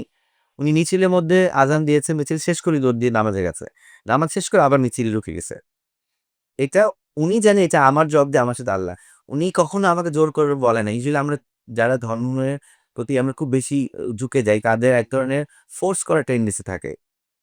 ইনায় বিনায় বলতে থাকে যে নামাজ পড়ো, ফিয়ার ঢুকায় দেয়। উনি আজ পর্যন্ত আমাকে কোনোদিনও বলে না, "আসবে নামাজটা পইড়া।" মানে এই যে উনি এত এই যে একটা কমফোর্ট জোন দেওয়া মানুষকে, উনি তো জানে আমি মুসলিম। উনি তো জানে আমি আমার মতো করে প্র্যাকটিস করি। কিন্তু চাপিয়ে দেওয়া, প্রেশার করা, এটা উনার মধ্যে কখনোই ছিল না। আর ওই যে বললাম যে উনি আরেকটা সত্তা, এই প্রচারণায় উনি তো ঢাকা ৮ আসনে স্বতন্ত্র হিসেবে দাঁড়িয়েছিলেন। কত শত মানুষের সাথে ইন্টারেকশন আমি দেখেছি সাথে থেকে আগে পিছে ডানে বামে। একটা মানুষ যেন ওনার কাছে আসে, মানে I believe যারা আমার এই কথাটা শুনবেন, যারা উনাকে হাত দিয়েছেন, মানে জড়িয়ে ধরেছেন, সালাম দিয়েছেন, ওই মুহূর্তটা তারাই বলতে পারবেন যে একটা মানুষ কতটা সহজ, কতটা মাটি আমি বললাম উনি একটা মাটির তলা। মনে হবে যেন এই মানুষটা তো ঠিক আমার এই ফ্ল্যাটের পাশেই থাকে। মানে উনাকে আমার তাই মনে হচ্ছে সারা জীবন যে দরজা খুলে বের হলে নিচে যে পান দোকানটাতে বসে থাকে যাদেরকে আমরা ডেইলি দেখি, বা একটা অক্লান্ত পরিশ্রমিক রিক্শাওয়ালা বসে হয়তো বিড়ি খাচ্ছে। মানে এত সহজাত একটা মানে পিকচার উনার মধ্যে, কোনো সুটেড বুটেড না, মানে নরমাল একটা চা খাবে, তারপরে হেঁটে, হেঁটে যাবে, টায়ার লেগে বসে গেছে যে এখানে ফুটপাতে বসে যায়। হয়তো একটু পরে জাস্ট পাঞ্জাবি সরায় বসে গেল যে, মানে এর থেকে সহজে বাংলাদেশের মানুষ আমি তো দেখি নাই। তো এই যে নির্বাচনের যে গণসংযোগগুলো, এই গণসংযোগ অনেক সময় আপনাকে দেখেছি আ আ হাদি ভাই হিসাবে। এমন কোনো ঘটনা আছে যেটা আপনাকে প্রচন্ড রকম আ আন্দোলিত করেছে রাষ্ট্রভাবনার জায়গায়, স্পিরিচুয়ালিটির জায়গায় বা হচ্ছে ওসমান হাদি যে মুসলিম যুবক হিসেবে যে একটা ভয়েস ছিল, তার যে সত্তা ছিল, যেটা অন্য কেউ হয়তোবা ডিসক্রাইব করবে না, যে করতে পারবে না, যেটা আপনি কাছে একেকটা নেশাদকে একেকটা সময়ে আল্লাহ ভাবে নির্ধারণ করে পাঠায়। ওনাকে ঠিক এই ভূখণ্ডে এত কিছু হওয়ার পর মানে আল্লাহ বলল যে, "আমি ওকে পাঠাই, তোমরা একটু লেসনটা নাও।" উনি কিন্তু ভেরি শর্ট টাইম মানে বাংলাদেশে এমন কোনো সাবজেক্ট নাই আপনি যদি ওনার সব টক শো গুলো আর্কাইভ করেন, সব ইন্টারভিউ লেখা যা কিছু আছে সবগুলো যদি আর্কাইভ করেন, প্রতিটা লাইনে এমন কোনো জায়গা নাই বাংলাদেশে সেটা ধর্মীয় অনুশাসন বলেন, সার্বভৌমত্ব বলেন, ভারতীয় আধিপত্য বিস্তারের যেই আধিপত্য বিরোধী মানে যেটা করে যাচ্ছে ৫৪ বছর ধরে বা তারও আগে থেকে। আমরা তো ৫৪ বছর ধরে বলছি কিন্তু এটা শুধু তারও আগে থেকে। সেই 47 এর পর থেকে। সবকিছু টাচ করে গেছে। এবং কনজিউমার সোসাইটিতে এই যে আমরা এখন বিভিন্ন ধরনের ব্যবসায়িক কেন্দ্রিক হয়ে গেছে কিন্তু রুট লেভেলে চাষি থেকে শুরু করে কৃষক থেকে শুরু করে একটা এনজিও কিভাবে গ্রাম পর্যায়ে মেয়েদেরকে হাতের কাজ করে এই যে সো কল বাংলাদেশে যে এই দেশীয় কারুশিল্পকে মানে প্রমোট করে কিন্তু তার জীবন মানে যে কোনো পরিবর্তন হয়নি এমন কোনো সাবজেক্ট নাই বাংলাদেশে চুনি সেটা নিয়ে টাচ করে কথা বলা যায় না। এবং এই যে সরকার গঠনের যেই একেকজন মন্ত্রী মিনিস্টারদের বাজেটটা হয়, যার আসনে, যার এলাকাতে। এই বাজেটের জন্য উনি বলেছে যে, "আমি যদি কখনো নির্বাচিত হই, আমার গভর্নমেন্ট চলাকালীন আমার আসনে কত টাকার বাজেট হবে, আমি শাহবাগের ডিজিটাল প্ল্যাটফর্মে বলে যাব, এত টাকার বাজেট আমার ঢুকেছে, ব্যয় সবকিছু ডিটেইল আমি দিব। যে জনগণ যাতে প্রশ্ন করতে না হয়, এসে দাঁড়াবে নিজেই পড়ে নেবে যে এত আসনে শরীফ ওসমান হাদির জন্য এত টাকা অর্থ বাজেটের কি খরচের ব্রেকডাউন। আজ পর্যন্ত ৫৪ বছরে কত গভর্নমেন্ট আসলো গেল। এ কথা বলার এই স্বচ্ছতা, এই ট্রান্সপারেন্সিটা আজ পর্যন্ত কয়জন বলতে পেরেছে? নো একজনও আমাদের লাইফটাইম আমরা নাই। এবং এরপরেও হবে না। তো ওই মানুষগুলির কাছে আপনি অ্যাপ্রোচটা দিতেন এই আরবান সোসাইটিতে। মানে আরবান সোসাইটি আমি যদি বলি একটা এক্সাম্পল না। মানে আমি তো ধরেন শহীদ হওয়ার ৩-৪ দিন আগে পর্যন্ত আমার লাস্ট প্রচারণায় ছিলাম। আম মানুষজন মনে হচ্ছিল যে না এমন একটা মানুষকে বহু বছর থাকে না একটা ড্রিম বাংলাদেশে এমন একটা মানুষ আসবে, ম্যাজিকের মতো সব চেঞ্জ করে দিবে। কিন্তু কেউ চেঞ্জ করে না। কিন্তু সবার 200 বিশ্বাস ছিল যে এই মানুষটাই সেই আমার মানুষ। বলে না যে বাবা যা কিছুই করবে সেটা ঘরের জন্য নিয়ে আসবে। সন্তানরা যেমন ওই বিশ্বাস থাকে না? বাবা যেই হোক, যে টেরোরিস্ট হোক, পুলিশও হোক, সন্ত্রাসী হোক, আমার বাবা রিক্সা চালক, ঘরে ফিরলে আমার জন্যই খাবারটা নিয়ে আসবে। বাবাদের কাছে তো মানুষের ওই বিশ্বাসে থাকে সন্তান। তো এই সন্তানটার কাছেই এই স্কুলে, কলেজে বাবা-মারা যখন আমি দেখতাম ইন্টারেকশন গুলা, এই যে হাতে মুছে টাকা দিয়ে একটু আচার নিয়ে, একটু খাবার নিয়ে, একটু দেখতো যে Facebook আজকে এই দিকে হাদি ভাই প্রচারণা করবে। এই ছেলেটা আজকে এদিকে যাবে। একটা এক্সাম্পল বলি, হাবিবুল্লাহ বাহার কলেজে ডিগ্রি পরীক্ষায় সিট পড়বে ওদিন একটা মা তার মেয়েকে তার ১ম সিট পড়া দিত মা-বাবা থাকে। আর মেয়ে পরীক্ষা হলেও এভরিডে থাকে। তো উনি বলতেছিল যে, "আজকে যখন বের হচ্ছিলাম, আমার মেয়েকে নিয়ে সিটে যাবো, হলে দিব ওটার টেনশন না যে, আজকে যাতে আল্লাহ আমাকে হাদিকে দেখায়।" তো মহিলাটা এসে ভাইকে জড়ায় ধরে বলতেছে বলে, "আমি বের হওয়ার সময়ই বলতেছিলাম যে, আজকে যেন আমাকে হাদিকে দেখা, আল্লাহ আমার কবুল তখনই হইছে, আমি আপনার কাছে পাইছি।" এবং আমি আপনার জন্য টাকা আলাদা করে রাখছি। বাবা এই টাকাটা রাখেন। এরকম যে কত এক্সাম্পল আমি বলতে পারবো আপনাকে, আপনার এই প্রোগ্রাম শেষ হয়ে যাবে। তখন আমার কাছে মনে হইলো যে উম আমি কত ফরচুনেট যে আমি উনার এত কাছে পৌঁছাইতে পারছি। উনি আমাকে নিছে। আমার তো যাওয়ার কোনো ক্ষমতা নাই। বিকজ আমি ওই জ্ঞানের মানে কণা পরিমাণ আমার মধ্যে ওই জ্ঞান নাই। ওই ভিশন নাই। ওই মানুষের কাছে পৌঁছানোর তো ক্ষমতা আমার নাই। অ্যাকসেপ্টেন্স তো প্রশ্নই আসে না। একটা মানুষকে শিশু থেকে ইভেন সিগন্যাল পার হয়ে গেছে, মানে ক্রস করে গেছে, বাইকটা কোনরকম দেখে লাফ দিয়ে দৌড়ে চলে আসছে। "এ হাদি ভাই, হাদি ভাই।" মানে এরকম অনেক সংখ্যায়। মানে রিক্সা থেকে লাফ দিয়ে নামছে। "ভাইয়া, ভাইয়া, ভাইয়া আপনাকে পাইছি আজকে।" উম মানে জড়ায় ধরা, আদর করা। আর জড়ায় ধরার সময় উনি যে একটা হাসি দিত, একটা প্রতি বছরের মানুষ, মানে একটা মনে হচ্ছে যেন একটা নবজাতক শিশু যেরকম মায়ের মুখে হাসি দেয়, ওই যে নিষ্পাপ হাসিটা, আপনারা উনাকে ট্যাগই করেন ওই একটা স্ল্যাং দিয়ে। ওই স্ল্যাংটা কি বাংলাদেশের মানুষকে উনি দিয়েছে? ওই স্ল্যাংটা দিয়েছে স্বৈর শাসককে, ফ্যাসিবাদকে দিয়েছে। ওই স্ল্যাংটা তো এই আপামর জনগণকে দেয় নাই। দিলে তো আজকে ওই মানুষগুলো এভাবে জড়ায় ধরতো না, ধরতো? এবং বাংলাদেশের মানুষ কিন্তু ট্রুথ জিনিসটা বুঝে। কারণ এটা তো বদ্বীপ থেকে মানুষ উঠা, মানে ফেক জিনিস বুঝায়। এখন সোশ্যাল মিডিয়ার মানুষ কিন্তু আরো বুঝতে পারে কোনটা ফেক, কোনটা ট্রুথ। ওই মানুষগুলা আজকে পর্যন্ত এই দিন পর্যন্ত এখনো কবরস্থানে দিয়ে দোয়া করে, দূর পরে দেখে পর্যন্ত নাই। মানে শুধুই ওই ক্লিপিং গুলা দেখে, দেখে কান্না করে যে কি হারালাম। তো আহ হাদির কবরে কতবার গিয়েছেন? গুনতে পারবো না। মানে অনেকবার। লাইফ লাইফ কি মানে নরমাল হচ্ছে?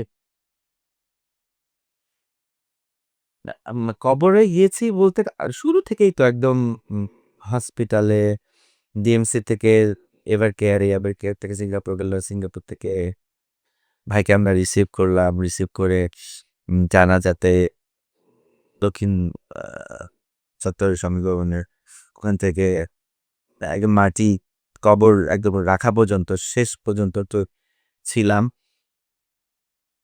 তাও মনে হয় যে না, হাদি ভাই আসলে আছে, আশেপাশেই আছে। মানে ধরেন এখন এমনও হয় রিক্সায় বসে আছি, জ্যাবে বসে আছি, স্ক্রল করতেছি, দেখতেছি, বা হয়তো ফোনও হাতে না বসে আছি। সব চোখে ভাসতেছে যে ওনার হাঁটা, উনি কিভাবে এসে বলে, উম, আচ্ছা ভাই, কালকে কিন্তু কোনো কাজ রাখা যাবে না, হ্যাঁ? শুটিং আছে, কোনো ডেট আছে? আর তার হোল ডে আমাকে দিচ্ছে। শেষ যেদিন আমি ৭ দিন আবার থেকে চলে যাই, প্রচারণা শেষ করে আমাকে বরণে যেতে হবে। আমি তখন প্রায় ১:৩০ বেজে গেছে। আমাকে ১:৩০টার মধ্যে পৌঁছাতে হবে। তখন ট্রাফিক থাকে তো, ৭ দিন আবার সেই কাকলি। তো বললে, "চা খেয়ে যান।" চা অর্ডার হয়েছে, "চা খেয়ে যা।" আমি, "ভাই চা তো অনেক গরম, এটা খাইতে টাইম লেগে যাবে, আরো ১০ মিনিট লেগে যাবে। আপনি চা খাবেন, আমি দেখবো। আপনি চাটা শেষ করে দেন, আমি নড়বো।" তখন এত গরম চা আমি খাচ্ছি না। ও তাকায়, তাকায় দেখে হাসতেছে। আমি খুব তাড়াতাড়ি শেষ করতেছি। তো চাটা শেষ হইছে, "আচ্ছা ভাই আপনার ছুটি যান।" হাসতেছে।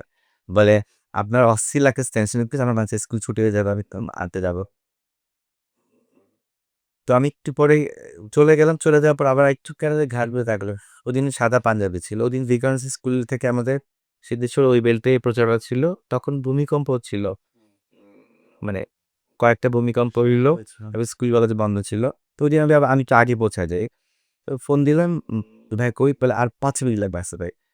২ থেকে ৩ মিনিটের মধ্যে আমি চলে আসছি। দিয়ে পাঞ্জাবি দেখে থপথপে সাদা পাঞ্জাবি পরে আসছে। আবার এত সুন্দর লাগতেছিল ওনাকে। তারপর লিয়ে আজকে একদম বলে, "আসো ভাই, আজকে তো যেই বেলটানো দাঁড়াবো, এখানে সব মায়েরা বোনেরা থাকবে এবং মেয়েদের স্কুল বেশি এখানে। কোনো কারো যাতে বিব্রত না হয় কাপড়ে-চোপড়ে। কোনো কারো যাতে মানুষ, মানে হয় না যে মানে মারা বোনরা তো একটু নিট জিনিস পছন্দ করে। দেখেন মানুষের কি, মানে এমন না যে উনি খুব দামি কাপড় পরে আসছে। একটা সাদা ধবধবে পাঞ্জাবি পরেছে, এইটুকুনি। এটা রুচিবোধ। মানে এটা স্বাধীনতা। যে আচ্ছা ঠিক আছে, আসলেই বিকজ আজকে তো ম্যাক্সিমাম মায়েদের কাছে যাবে। হুম। যে কারণে যে স্কুল, সিদ্ধেশ্বরী গার্লস কলেজ, এখানে সব মারা বসে থাকে বাচ্চাদেরকে স্কুলে দিয়ে। তো ওদের কাছে পৌঁছাতে হলে তো তাহলে যে আপনি একা দিবেন, আমি একা দিব। আপনি ছেড়ে দেন, আমি ছেড়ে দাঁড়াবো। উম তো আমি দিচ্ছি বলে কি, আমাকে বলতো যে আসলে এক আসন ২ জন দাঁড়ালে ভালো হইতো। না আরেকটাকে বলে, "একটা আপনি।" তো মানে উনার কাছে ভালোবাসা কি পরিমাণ পেয়েছি আমি, আমি ধরেন বাবা-মার পরে ভালোবাসা এইরকম আমি আর কোথাও পাই নাই। সম্মান এরকম কোথাও পাইনি।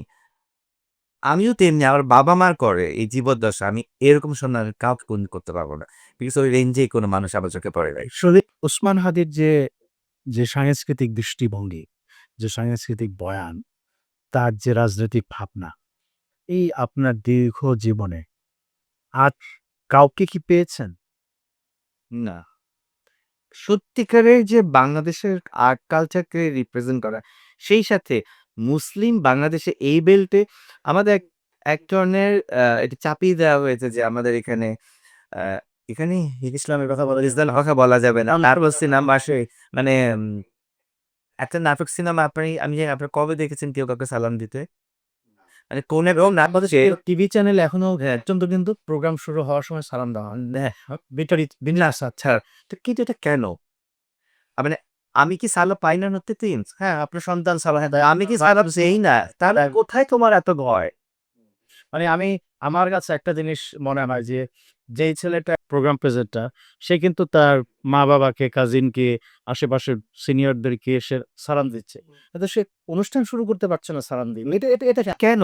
হ্যাঁ, আমার উপর সত্যি এটা কেন? বিকজ এই কথাগুলো আজ পর্যন্ত কে বলেছে? ওসমান হাদি ভাই ছাড়া? কে বলে নাই। কেন এটা হবে? নজরুলকে তো ব্যবহারই করা হয় না বাংলাদেশ আর্ট অ্যান্ড কালচারে। আমাদের কবি, মানে বাংলাদেশের কবি। ভাট বাটারেন যদি কথা বলে প্রপারলি বলতে হবে। আমাদের কবি, বাংলাদেশের কবি, বিদ্রোহী কবিকে কোথায় ব্যবহার করা হয়েছে? আর্ট অ্যান্ড কালচারে ঢুকে নাটক সেল কোথায়? না, খুব কম। ওইটাকে ওন করছে কে? শরীফ ওসমান হাদি ভাই। আরো অনেক শিল্পীরা আছে। কিন্তু এই পর্যায়ে ওন করতে কয়জন পেরেছে? প্রফেশনালি ওন করা অন্য জিনিস, কিন্তু হৃদয় দিয়ে ওন করা। হ্যাঁ, এখন অনেক সম্রাজ্ঞী আছে, ফিরোজা বেগমের কথা বলবেন, ফেরদৌস আরা বলেন। তার উপরে লাইভ ডেডিকেট করেছে নজরুল শিখে। বাট উনি তো সঙ্গীত শিল্পী না। উনি সাধারণ মানুষ, স্টুডেন্ট, নেতা বলেন, বক্তা বলেন। উনি তো ওন করেছে বাংলাদেশের জাতীয় কবিকে। আর কি আছে? আপনি যেহেতু চলচ্চিত্রের মানুষ, একটা জিনিস আমি জানতে চাই। আ শহীদ ওসমান হাদি ভালো চলচ্চিত্র ক্রিটিকও ছিলেন আমার হুম? জানা মতে। তার একটা বক্তব্য যেটা পাবলিকলি আছে যে, সে একটা নেগেটিভ চরিত্র, নেতিবাচক একটি সমাজের চরিত্র দেখতেন। দেখে তার বাবার দিকে তাকাতেন। আরে আমার বাবা তো দেখতে এরকম। হুম। দাড়ি, টুপি, পাঞ্জাবিওয়ালা। কিন্তু আমি জানি যে আমার বাবা কেমন ছিলেন। এই কথাটা শহীদ ওসমান হাদি বলেছেন। হুম। তো আপনি এক্সাক্টলি ওই রূপালী পর্দা থেকে আসা, যেই পর্দায় মেকআপটা ঐরকম হয়, ওই চরিত্রটা রূপায়ণের জন্য। তো ওসমান হাদির এই যে বোধটা, এই বোধ কি তখন আপনাকে কষ্ট দেয়নি? না, দেয়নি। এটা ট্রুথ ছিল। কেন কষ্ট দিবে? বিকজ মানে আমি ধরেন একটা ডিলেমার মধ্যে ছিলাম। আমাকে এভাবে শেখানো হয়েছে বা আমি মোটামুটি এটাতে বিশ্বাস করি। কিন্তু আমার কাছে তো মনে হতো, আমার কি থার্ড মাইন্ড এটা কি কখনো নক করেছে তো? করেছে বলেই কিন্তু যখন আমাকে হাদিরা পিক করেছে তখন আমি রিলেট করতে আমার সহজ হয়েছে।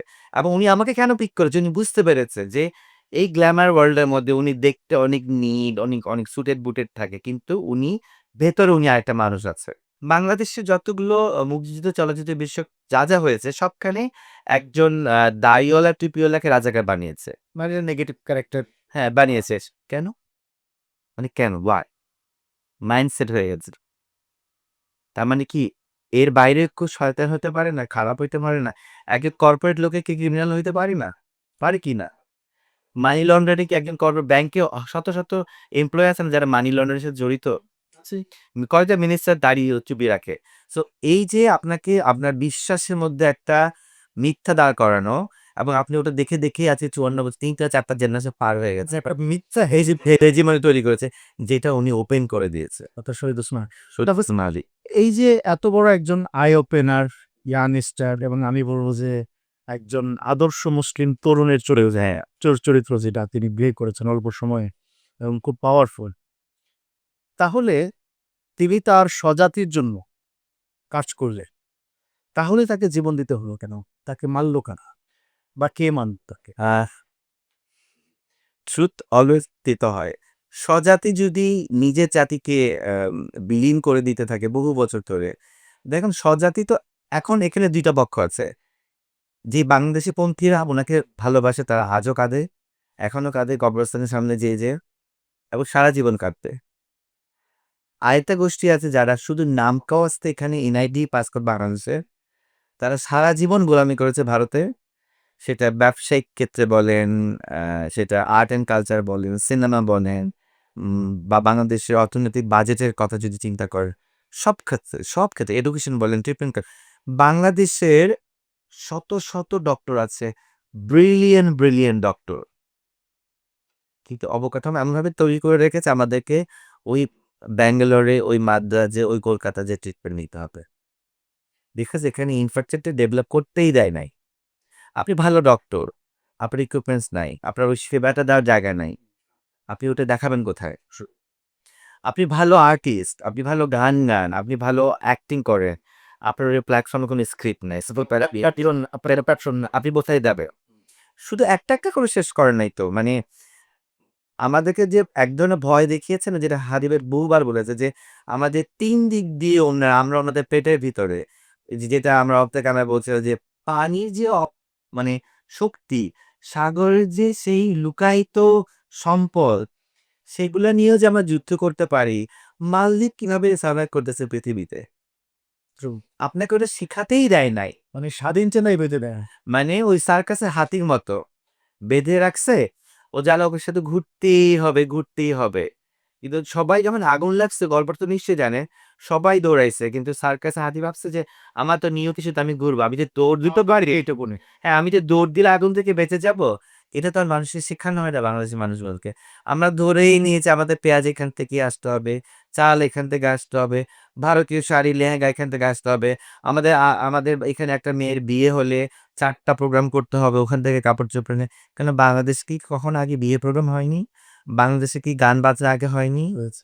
বাংলাদেশের মানুষের কি জামদানির ইতিহাস নাই? টাঙ্গাইলের শাড়ির ইতিহাস নাই? মসলিনের ইতিহাস নাই? ওগুলা কোথায়? বাংলাদেশের সার কেন শেষ হয়েছে? বাংলাদেশের পানিতে এই যে ডিটারজেন্ট, মানে একটা সময় এত ডিটারজেন্ট কোম্পানি ছিল না। এগুলো কনজিউমারলি ঢুকানো হইছে। বাংলাদেশের পানি শেষ করেছে, এখানে মিঠা পানি বলতে গেলে নাই।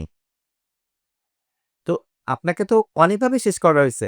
ভাষা দিয়ে শেষ করা হয়েছে, আর্ট দিয়ে শেষ করা, রিলিজিয়াসলি আরো সবচেয়ে মানে জঘন্যতম একটা স্লোগান আজকে ১৭ বছর ধরে হয়েছে যে ধর্ম যার, যার উৎসব সবার। আমি এটাকে ঘোরতর এটার অফেন্সিভ। এটা কিন্তু ঈদের সময় বলা হয়। ঈদের সময় বলা হয় না। তাহলে তোমার পূজাতে আমি যেতে পারবো।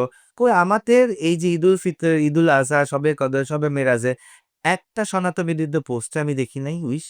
এখনকার সো কল্ড এই বাংলাদেশের মানুষ যারা নিজেদের রিলিজিয়াসলি ভালো করে বুঝে, না তাদের সংবিধান বুঝে, না তাদের ভাষা বুঝে, দৌড়ায় চলে যায় হোলি খেলতে। আচ্ছা, ট্রু। এটাকে কিভাবে দেখেন তরুণ সমাজের এই যে এক ধরনের এটা হচ্ছে আইডেন্টি ক্রাইসিস। ওভাবে বের করছে। বাট আমি তো আইডেন্টি ক্রাইসিস নিয়ে বলতে চাই না। তো এখন এই আইডেন্টি আমি I know my religious, I know my country, I know my language, I know my culture. So আমি সবগুলো সেপারেটলি ডিল করব। তারপরে আমি এটা বলব না যে আমাদের দেশের সন্তানে থাকতে হবে। না, তাদেরও 100% রাইট আছে। এটা তার ধর্ম, তার স্বাধীনতা, তার বিলি। তার আমি চাইবো তাকে সাপোর্ট দিতে। সেই সাথে আমি সেও যাতে আমাকে সাপোর্ট দেয়। ভাই এটা তো হচ্ছে, বাট এটা তো হয়ে আসতেছিল বিগত এত শত বছর ধরে। হঠাৎ করেই আবার এটা তো এইটাতে করে কি লাভ হইছে? তো এখন এই লাভ ক্ষতির যে হিসেবটা এই হিসেবটা যদি আমরা মিলাতে চাই তাহলে আমরা শহীদ হাদির কোন লেগেসিটাকে আমরা কিভাবে বাঁচিয়ে রাখতে পারি? কোন কাজগুলিকে মনে করেন যে বাংলাদেশে বাঁচিয়ে রাখা উচিত এবং সেটা কোন পর্যায়ে? উনি ১৭-১৮ মাসে এত টাস্ক দিয়ে গেছে, মানে যেহেতু শুধু কালচারাল জায়গা দিয়ে ফোকাস মানে যেহেতু আমরা কিছুই করি নাই তো জাতিটা, মানে এখনো মানে ওইটা যেটা হয় যে হোমওয়ার্ক না করতে করতে হোমওয়ার্ক জমে গেছে আসলে। সো যার যা অবস্থান থেকে আর্ট অ্যান্ড কালচারের লোক আর্ট অ্যান্ড কালচারে যুক্ত করবে। রিলিজিয়াস মাইন্ড যারা, তারা ওভাবেই চিন্তা করবে যে আমার ধর্মের প্র্যাকটিস আমাকে প্রপারলি করতে হবে। কেন বাংলাদেশে পূজা মণ্ডপে এত বাজেট দেওয়া হয়? কেন বাংলাদেশে রমজান মাসে বাংলাদেশে মেইন জায়গাগুলোকে গভর্নমেন্ট কেন ইফতার বিক্রি করবে না? কেন করবে না? এটা নিয়ে আমাদের কথা হচ্ছিল যে আমার সাথে হাদিবার, যে আমরা ইনশাল্লাহ আসন্ন এই যে রোজাতে আমাদের প্ল্যান ছিল। আল্লাহ তো নিয়ে গেল না। প্ল্যানটা কি ছিল?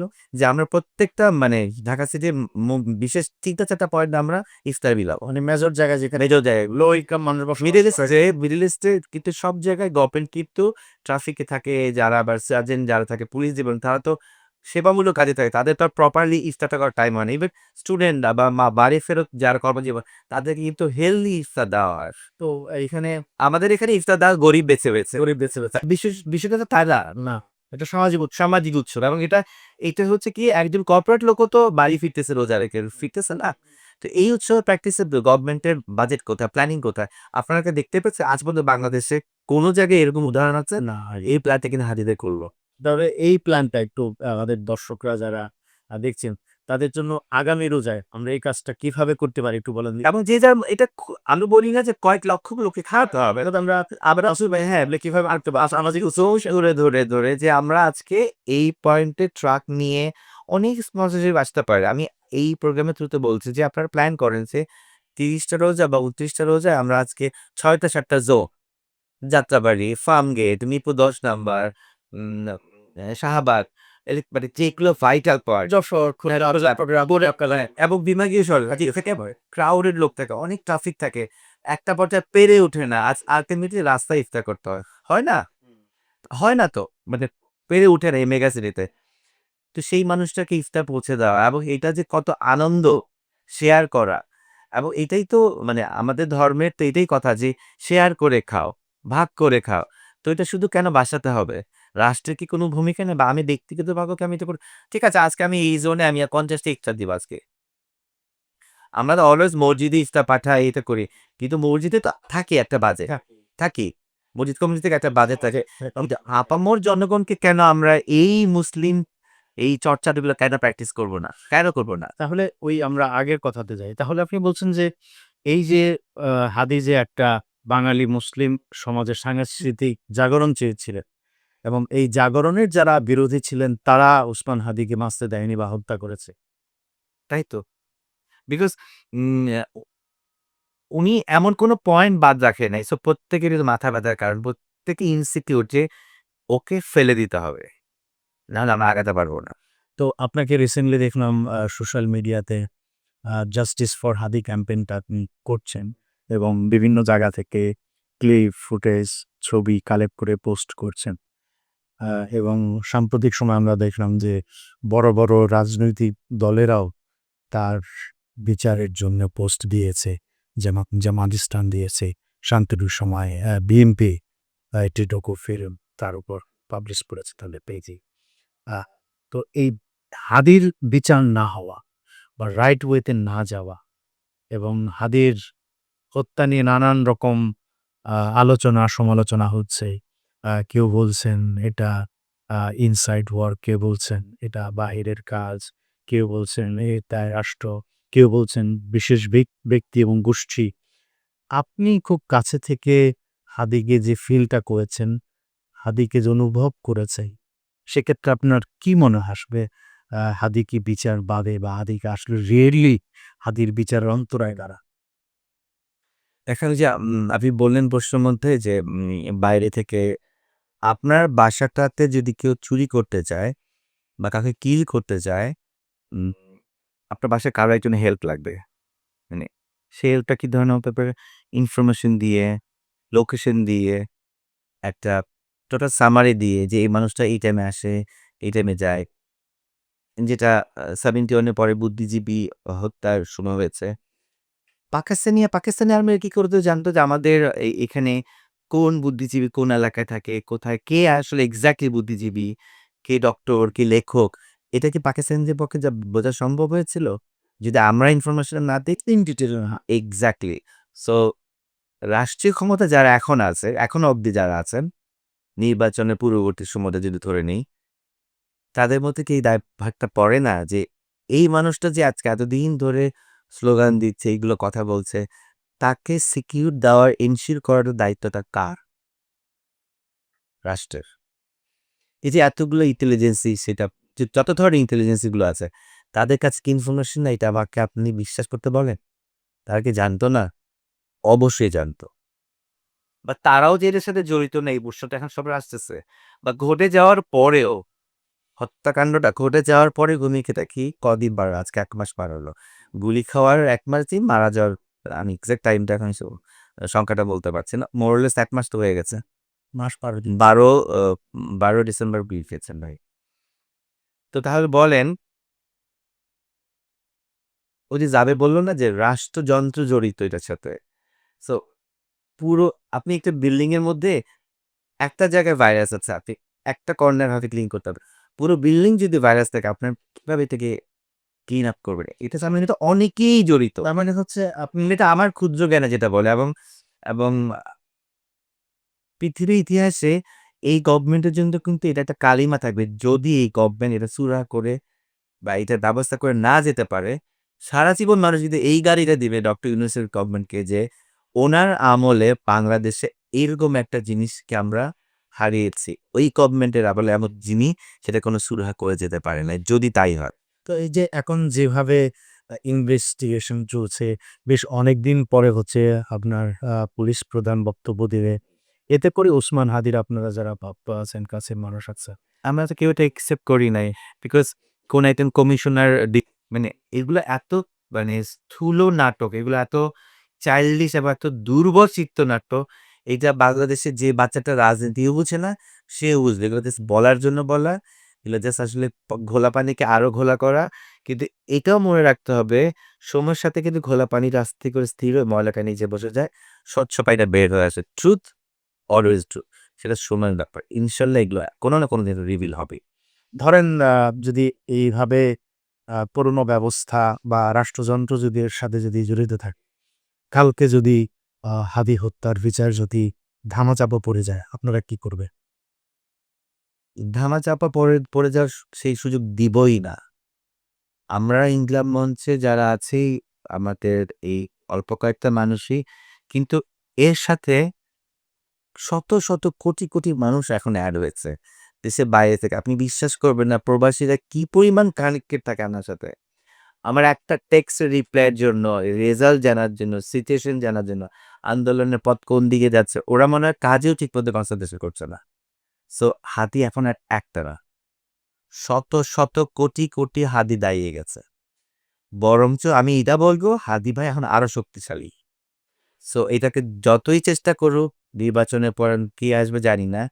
এটাকে করে যেতেই হবে। যে আসবে তাদের প্রতি আমার অনুরোধ বলেন, আহ্বান বলে এটাকে করতে হবে। এখানে সেকেন্ড কোনো অপশনই নাই। এটা করতে চেষ্টা করবে obviously এটাকে সোশ্যাল মিডিয়া হাইড করার চেষ্টা করা হচ্ছে। অন্যান্য বিষয়গুলাকে এখন ফোকাস করা হচ্ছে। অ্যাম স্থূল জিনিসগুলাকে এখন সোশ্যাল মিডিয়ায় বিজি করে দিচ্ছে। কার ডিভোর্স হয়ে গেল, মানে খুব বাজে জিনিসগুলো যেগুলো আগেও ছিল। সো এগুলা করে যে মানুষটা মানুষের মনে ব্রেনে পৌঁছে গেছে, ২-৩ টা Facebook রিচ ডাউন করে কিচ্ছু করতে পারবেন না। এটাতে করে আমি মনে করি মানে হাদি ভাই আরো রিচ হচ্ছে। তো এই ওসমান হাদিকে নিয়ে যে আপনার বড়, বড় রাজনৈতিক দলের যে কনসার্ন, যে মূলধারার রাজনৈতিক দলের যে কনসার্ন, এদের ভিতরে আপনাদের আপনাদের পক্ষ থেকে ইনকিলাব মঞ্চের পক্ষ থেকে কাদেরকে বেশি মনে হয়েছে যে হ্যাঁ, তারা হাদিকে ধারণ করে বা খুব কাছে থেকে হাদিকে চায় তারা, বা হাদির জাস্টিসটা তারা পিওরলি চায়? কারণ আমরা জানি যে politicians always act like fake sometimes, তাদের পলিটিক্যাল রিজনে, ডিপ্লোমেসির জায়গাতে রিজন দেয়। তো সেখানে কি মনে হয়েছে যে সত্যিকার অর্থে কি মেইনস্ট্রিম পলিটিশিয়ানরা হাদিকে ধারণ করে বা করেছে? এটা ঠিক এই সময় এসে আমি ঢালাওভাবে বলাটা অনেকের পছন্দ হবে না। সে কারণে আমি বলব না। কিন্তু দেখেন বাংলাদেশ হাদি মারুর এটাই ছিল যে হ্যাঁ, ফরওয়ার্ড বলে দিতে। হ্যাঁ, তা আমি আমি অ্যান্সারটা আপনাকে দিচ্ছি। ওটাও স্ট্রেইট ফরওয়ার্ড। এটাকে এখন একটা ব্র্যান্ডিং ক্যাম্পেইন হিসেবে ইউজ করবে সবাই। কে করবে আমার এটা আর বলে দেওয়ার প্রয়োজন নাই। বিকজ এটা একটা এমন ইমোশনের জায়গায় এটাকে ক্যাশ করে, করে প্রচারণায় এখন মানুষ কাজে লাগাবে। কিন্তু আমার মনে হয় বাংলাদেশের মানুষ এখন ওই বোকাটা নাই। মানে হাদি ভাই ইমোশনকে ক্যারি করে প্রচারণায় যেয়ে উনার জন্য ২ ফোঁটা চোখের পানি ফেলে ওই ভোটটা চাওয়া, এটাতে খুব একটা কাজ হবে বলে মনে হয় না। আর এখন ইনকিলাব মঞ্চের কাজ কেমন চলছে? তো কি কাজ চলছে? অর্থাৎ শহীদ আব্দুল হাদী চলে যাওয়ার পরে সেখানে যে ছেলে-মেয়ে যাওয়া, পাঠচক্র, সংস্কৃত চর্চা করা, সেই বিষয়গুলো সবই জ্বলছে, সবই জ্বলছে। আগে যেমন একটা স্লট ছিল যে এটা পরে এটা। এখন এর মাঝখানে ধরেন আন্দোলন চলছে, প্রোটেস্ট চলছে, প্রেস ব্রিফিং বলছে, উম বা ইনকিলাব মঞ্চ পেজ থেকে বিভিন্ন স্ট্যাটাস দিতে হচ্ছে। আদৌ অ্যাক্টিভিস্ট করতে হচ্ছে, মিটিং করতে হচ্ছে, মানুষ দেখা করতে হচ্ছে। সো এটা তো অন্যভাবে স্প্রেড করেছে। সো ওই হারমোনিয়ামটা হয়তো নাই। আগে যেটা হয়তো প্রত্যেক মাসে একটা এই ডেটে এটা হতো, ওই ডেটে ওইটা হতো, এই সপ্তাহে এটা হতো। এর মাঝখানে সবই কিন্তু হচ্ছে। যেহেতু সময়টা এখন অন্যরকম। আ আজকে যেমন কোর্টে যেতে হলো সবাইকে। সো এমন না যে কোনো কিছুই বন্ধ আছে। এবং একটা ছেলেও অ্যাবসেন্স না। অর্থাৎ কোনো অ্যাক্টিভিস্ট না মানে আমাদের ইগলা মঞ্চের কোনো একটা ছেলেও মানে হয় না এরপরে যে না আমি এখন আগ্রহ হারিয়ে ফেলেছি, ভাই নাই, যাব না। যে ও জাফর এমনভাবে টেক ওভার করেছে, I salute him। মানে মানুষ জ্ঞানে বড় হয়, বয়সে বড় হয় না। হাদি ভাই আসলে অনেকগুলো হাদি রেডি করে গেছে ভিতরে ভিতরে। So, যেটা একটা এক্সাম্পল আপনারা দেখতে পেলেন জাভেদকে। সো ওর নেতৃত্ব, ওর কোঅর্ডিনেশন, ওর কমান্ড, ওর টেক কেয়ার, বকা দেওয়া, খাচ্ছ না কেন? একই জিনিস। I am just reflection of Hadi ভাই, ছোট্ট হাদি। এই আমি এখানে আসার আগেও ইকলাম হচ্ছে ক্যাসেটে হয়ে আসলাম। এই যে এটা পরে আমরা ছবি তুলে আসলাম ক্যাম্পেইন হিসেবে। অ্যাম উই ওয়ান্ট জাস্টিস ফর হাদি ভাই। সো সবই চলছে। আন্দোলন চলছে, বাচ্চাদেরকে এনকারেজ করা। মানে ওরা তো সবাই বিলো 25, তো ধরেন ইয়াং বয়স। কিন্তু একই রকম ওদেরকে মানে আমি যদি বলি হাজির একটা হ্যামিলনের বাসিওয়ালা জানেন? মানে উনি যখন মিছিলে যেত আমার মতো একটা মধ্যবয়স্ক লোকই কিন্তু মনে হয় পিছে, পিছে হাঁটতাম। মানে হ্যামিলনের বাসিওয়ালা বলে যাচ্ছে আমরা হাঁটছি, বাচ্চারা তো জানছেই। সেই বাচ্চারা এখনো আছে ইন্টার সেন্টারে। তো এই শহীদ ওসমান হাদির এই আইনি প্রক্রিয়া চলছে, আদালতে যাচ্ছেন, ইনকিলাব মঞ্চে যাচ্ছেন। আপনারা যারা সদস্য আছেন, অ্যাক্টিভিস্ট আছেন, বিশেষ করে আপনার মতো মানুষ যারা আছে, এমনিতেই মিডিয়াতে ফেমাস। কখনো কেউ বলেনি ডিরেক্টলি, ইনডিরেক্ট যে ভাই হাদি তো চলে গেছে, এখন আর এখানে দৌড়চাপ করে বিপদ ডাকিয়েন না বা আর হ্যাসেল এখন ওরা আমাকে বলতে প্রচন্ড ঘৃণা করে। আমার ধারণা আমি হাদি ভাই চলে যাওয়ার পর আমি আসলে কোনো শুটিং করিনি এখনো পর্যন্ত। এই দীর্ঘ ১ মাস। এক মাসে একটা করেছি, ওইটা আসলে মেইন স্ট্রিমে শুটিং না, ওইটা একটা ওটিটি না। ওইটা আসলে উম আমি একটা জুতার ব্র্যান্ডের সাথে এনরোল করা অনেক ২ বছর ধরে। ওরা বলল যে, "আমি তো জানি আপনি এখন টাইম দিতে পারবেন না। তাও এর ফাঁকে আমার একটু শ্যুটটা করে দেন।" মানে এটা আসলে মেইন ও ও ও ও আমি মনে হয় ওদের কাছে এমনই একজন পছন্দের মানুষ, পছন্দের আর্টিস্ট না, যে ভূমিকম্প হলে উনি বলবে যে, "না, আমার আসাদ ভাইকেই লাগবে।" তো সো ওই জায়গা থেকে আমি করেছি মেইন স্ট্রিমের কোনো বিজ্ঞাপন, কোনো নাটক, কোনো ওটিটি কিছুই করিনি ১ মাসে।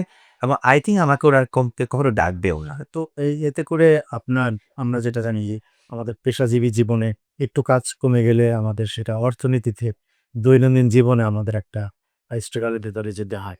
তো এরকম সিচুয়েশন কি ফেস করতে হচ্ছে বা হবে বলে মনে করছেন? বা you have any other second আল্লাহ অবশ্যই ওই যে আল্লাহকে বিশ্বাস রাখলে আসলে হাদি ভাই তো আমাকে ধরেন মানুষের কাছে তো তুলে দিয়ে গেছেই, যেটা আমার মিডিয়াতেও কেউ করে নাই কখনো। উনি উনার জীবদ্দশার কথা বলতেছে যে, উনার প্রত্যেকটা মিটিং মিছিলে জনসমুখে উনি আমাকে রাখতই। সেইভাবে উনি আমাকে ফোকাস করে দিয়ে গেছে। মানে হাদি ভাইকে চিনবে, আসাদ ভাইকে চিনবে না এরকম সংখ্যা খুবই কম। হাদি ভাই মানে চলে যাওয়ার পরে আমাকে উনি আরো উপরে তুলে দিয়ে গেছে। মানে উপরে মানে মানুষের কাছে পৌঁছায় দিয়ে গেছে। মানে আমি ভালোবাসার এত ভার নিচ্ছি এভরিডে, আমার মতো একটা ক্ষুদ্র কণা মানুষ এত ভালোবাসা পাওয়ার যোগ্যতা রাখি, এটা ভাবলে আমার বুক ফেটে যায় যে আমাকে উনি থেকেও দিয়ে গেছে, উনি চলে যেয়েও উনি আমাকে আরো ৪ ডবল দিয়ে গেছে। আমার Facebook এর রিচ থেকেও এখন আমার ডলার আসে। মানে আমার একটা ছোট্ট লাইন, আমার একটা ছোট্ট ফটো তেও এখন যেই পরিমাণ ডলার ঢুকে, আমি তো জানিই না এগুলো, আমি তো ডিজিটাল বুঝি কম। সো রুজির কথা যদি বলেন, তাহলে কে আটকাবে রুজি আমার বলেন? মানে আমি তো অনেক টাকা কখনোই কামাইতে চাই নাই। আমি একটু নিট থাকতে চাই, যেটুকুন টাকা দিয়ে একটা মানুষ সুন্দরভাবে চলতে পারে। নট নেসেসারি আমার গাড়ি ফ্ল্যাট হইতে হবে। আমাকে একজন জিজ্ঞেস করলো, "এত বছর ইন্ডিয়াতে কাজ করছো, কি হইছে তোমার? মানে প্রপার্টি কি হইছে?" আমি বললাম, "আমার কিচ্ছু নাই।" তো তাহলে কি কাজ করলা? আমি বলি, "আমার ব্যাংক অ্যাকাউন্টে টাকা নাই, ফ্ল্যাট নাই, গাড়ি নাই। এখন উবারে, সিএনজিতে করে শুটিং এ যাই।" তাহলে অ্যাচিভমেন্ট কি? আমি বলি, "অ্যাচিভমেন্ট হচ্ছে আমি বিলিভ করি আমার জানাজায় অনেক মানুষ হবে, যেটা হাদি ভাই দেখলাম। এরকম তো আমি আর জীবনেও হবে না, কিন্তু নেহাত কমও হবে না। এই বিশ্বাসটা আমার আছে। এই যে মানুষের সাথে আমি ইন্টারেকশন, আমি বুঝি যে মানুষগুলো আমাকে জেনুইনলি লাভ করে। বাইরে থেকে এখন যেই পরিমাণ মানুষ আমাকে রেসপন্স করে, হ্যালো শুনলে, টাচ করলে, জড়ায় ধরলে হাদি ভাইয়ের গন্ধ নেয়। সো উনি আমাকে থেকেও দিয়ে গেছে, চলে যেয়েও দিয়ে গেছে। সো বিশ্বাসটা আমার আল্লাহর উপর, ভালোবাসা সম্মানটা হচ্ছে হাদি ভাইয়ের উপর। সো আমাকে আমাকে দমাবে কে বলেন? এই যে বিশাল একটা ভালোবাসা, দায়বদ্ধতা, এটাকে কি কোনো রকম বোঝা মনে হয় না, যে কোনো আদর্শিক বোঝা বা কোনো পরিচয়ের বোঝা, বা সেটাকে আপনি কিভাবে পারফর্ম করবেন ভবিষ্যতে, বা এর হক আদায়, মানে হাদি ভাইয়ের ভাষায় এর হক আদায় করবে কি? ওই যে ওনার সব চাওয়া পাওয়া পূরণ করতে হবে প্রতিটা দিন, প্রতিটা সেকেন্ড, প্রতিটা মুহূর্ত যা চেয়েছে সেটা নিয়ে ফাইট করতে হবে। গুলির মুখে, সোশ্যাল মিডিয়ার মুখে, প্রশাসনের মুখে, শত্রুর মুখে একদম বুক উঁচা করে দাঁড়ায় ফাইট করেছিল শেষ পর্যন্ত। তাইলে তো উনি খুশি হবে যে আমি তো এটাই চাইছিলাম। উনি কি দেখতেছেন না? আমার কথাগুলো শুনতেছেন না? অবশ্যই উনার সাথে আমার একটা স্পিরিচুয়াল কানেকশন। সব বাচ্চাগুলোর সাথে স্পিরিচুয়াল কানেকশন। উনি সবার ভিতরে ঢুকে গেছে। উনি দেখতেছে। আমি ডিরেল হব, আমি অসৎ হলে কিন্তু ধরতে পারে যে আমি আসলে ভুল আসান থেকে রেখে গেছি। তো যে কারণে আমাকে প্রতি সেকেন্ডেই এক্সাম দিতে হবে। না, আপনি ঠিক আসাদকেই রেখে গেছেন। যেই ভালোবাসা দিয়ে গেছেন ১৭-১৮ কোটি মানুষের কাছে, সেই ভালোবাসা ক্যারি করতে আমাকে প্রতিদিন এক্সাম দিতে হবে। তো এই শহীদ আব্দুল হাদী যখন এই শাহাদাতের কথা বলতো, নিজের মৃত্যুর কথা বলতো, তখন কখনো আলাপ আলোচনাতে আপনি যেহেতু বয়সে বড় দুষ্টুমি করতেন না যে, "তুমি এগুলো কি বলো? মারা যাবা, দিজান দা" এরকম? এক ঘটনা খুব মানে স্পেসিফিক ঘটনা বলি। ২৬শে সেপ্টেম্বর উনি চায়না থেকে ভিজিট করে চায়নাতে উনি একটা ইনভাইটেশনে গেল। ওখান থেকে আসার পর ওনার চিকুনগুনিয়া হয়। তো বাচ্চারা বলল মানে ছোট ভাইরা বলল যে, "ভাই তো চিকুনগুনিয়া। পরের সপ্তাহ থেকে তো আমাদের ওই ক্যাম্পেইনে নামার কথা। তো এখন তো ভাই ভালো রকমই অসুস্থ হয়েছে, বাসায় আছে। আমরা কেউ যেন মিডিয়া কাউকে জানাই নাই। কারণ হাদিবা অসুস্থ হলে তো মিডিয়া হুড়মুড়ে যাবে।" আ তো আমি গেলাম বাসাতে। বাসায় গেলাম। আ লিফটে করে উঠে একটা ফ্লোর হেঁটে উঠতে হয়। বেল দিছি, ভাবি খুলছে। তো ভাবি বাসাতেই হিজাব পরে, বলে রাখা ভালো। মানে উনি এতটাই উনার পর্দাদর্শী ফুল ফ্যামিলি। মানে কি চোখও দেখা যায় না। মানে খুললো, "আসো ভাই, আসসালামু আলাইকুম।" তারপর হচ্ছে আমি বলি, আপনি চিনেন?" মানে আমি ওদিনই ফার্স্ট বাসায় গেলাম। বলি, "কি বলেন? বাসাতে তো গল্পে আপনি থাকেনই।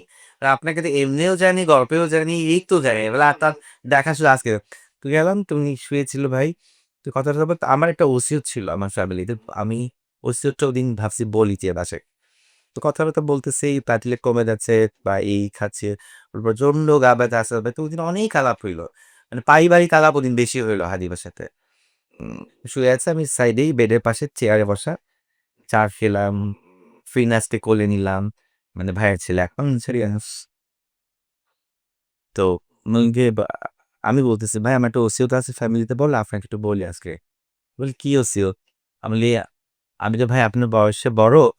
আম আমার জানাজাটা আপনি পড়বেন। আমি বাসায় বলে রাখছি।" মানে জানাজার ইমামতি করবে। হ্যাঁ, আমি হাদি ভাই করবে। তা আমার বাসায় সবাই জানে, বলা আছে। কারণ বাসাতে দেখতেছে আমি এত পরিমাণ লাভ করি এবং আমি মনে হচ্ছে এইরকম একটা মানুষ যদি আমার জানাজা ইমামতি করে তাহলে এর থেকে বড় শান্তি আর কিছু হবে না। তো কিন্তু যাকে আ আশা করছি তাকেই তো জানাই নাই। তো ওদিন বললাম, উনি বলে কি, "এখানে এসে বসেন।" মানে ওনার বিছানার পাশে এসে চৌকিতে বসা হয়তো বসতো।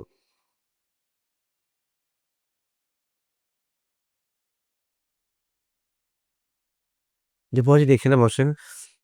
বালিশ পিছনে উঠে বসছে যে, "আচ্ছা ভাই এটা তো হবে না। আমি তো মিছিলে মারা যাবো।" আমি বলি, "আমি আপনার বয়স্ক বড়, এগুলো কি বলেন না বলেন? আপনাকে আমার জানাজা পড়তে হবে।" বলে, "এটা তো হবে না। আমি মিছিলেই মারা যাবো এবং আপনার জানাজাটা আমার পড়া হবে না।" আর ভাই এগুলো বইলে টইলে না, কি বলেন না বলেন এগুলা? বলে, "আচ্ছা জানলাম, আমি জেনে রাখলাম। মানে দেখি আল্লাহ কি করে। তবে হবে না এটা আমি সিওর করলাম।" তারপরে বলি গিয়ে এর মধ্যে আ আ আসরের নামাজে আজান দিল। সরি মাগরিবের নামাজে আজান দিল। ভাই আমি একটু ধরে বসান তো মানে উঠতে পারছি না পায়ে ব্যথা। তো চেয়ারে বসাইলাম। উনি তায়াম্মুম করে নামাজ পড়লো। উনি নামাজ পড়তেছে, আমি পিছনে বসা। মানে ওনার একটা স্টাডি টেবিলের পাশে তো বিছানা, ওই টেবিলের সামনে চেয়ারে উনি নামাজটা করলো। আমি এই জাস্ট এই একখানতে আমি তাকায় আছি উনার পিঠের দিকে।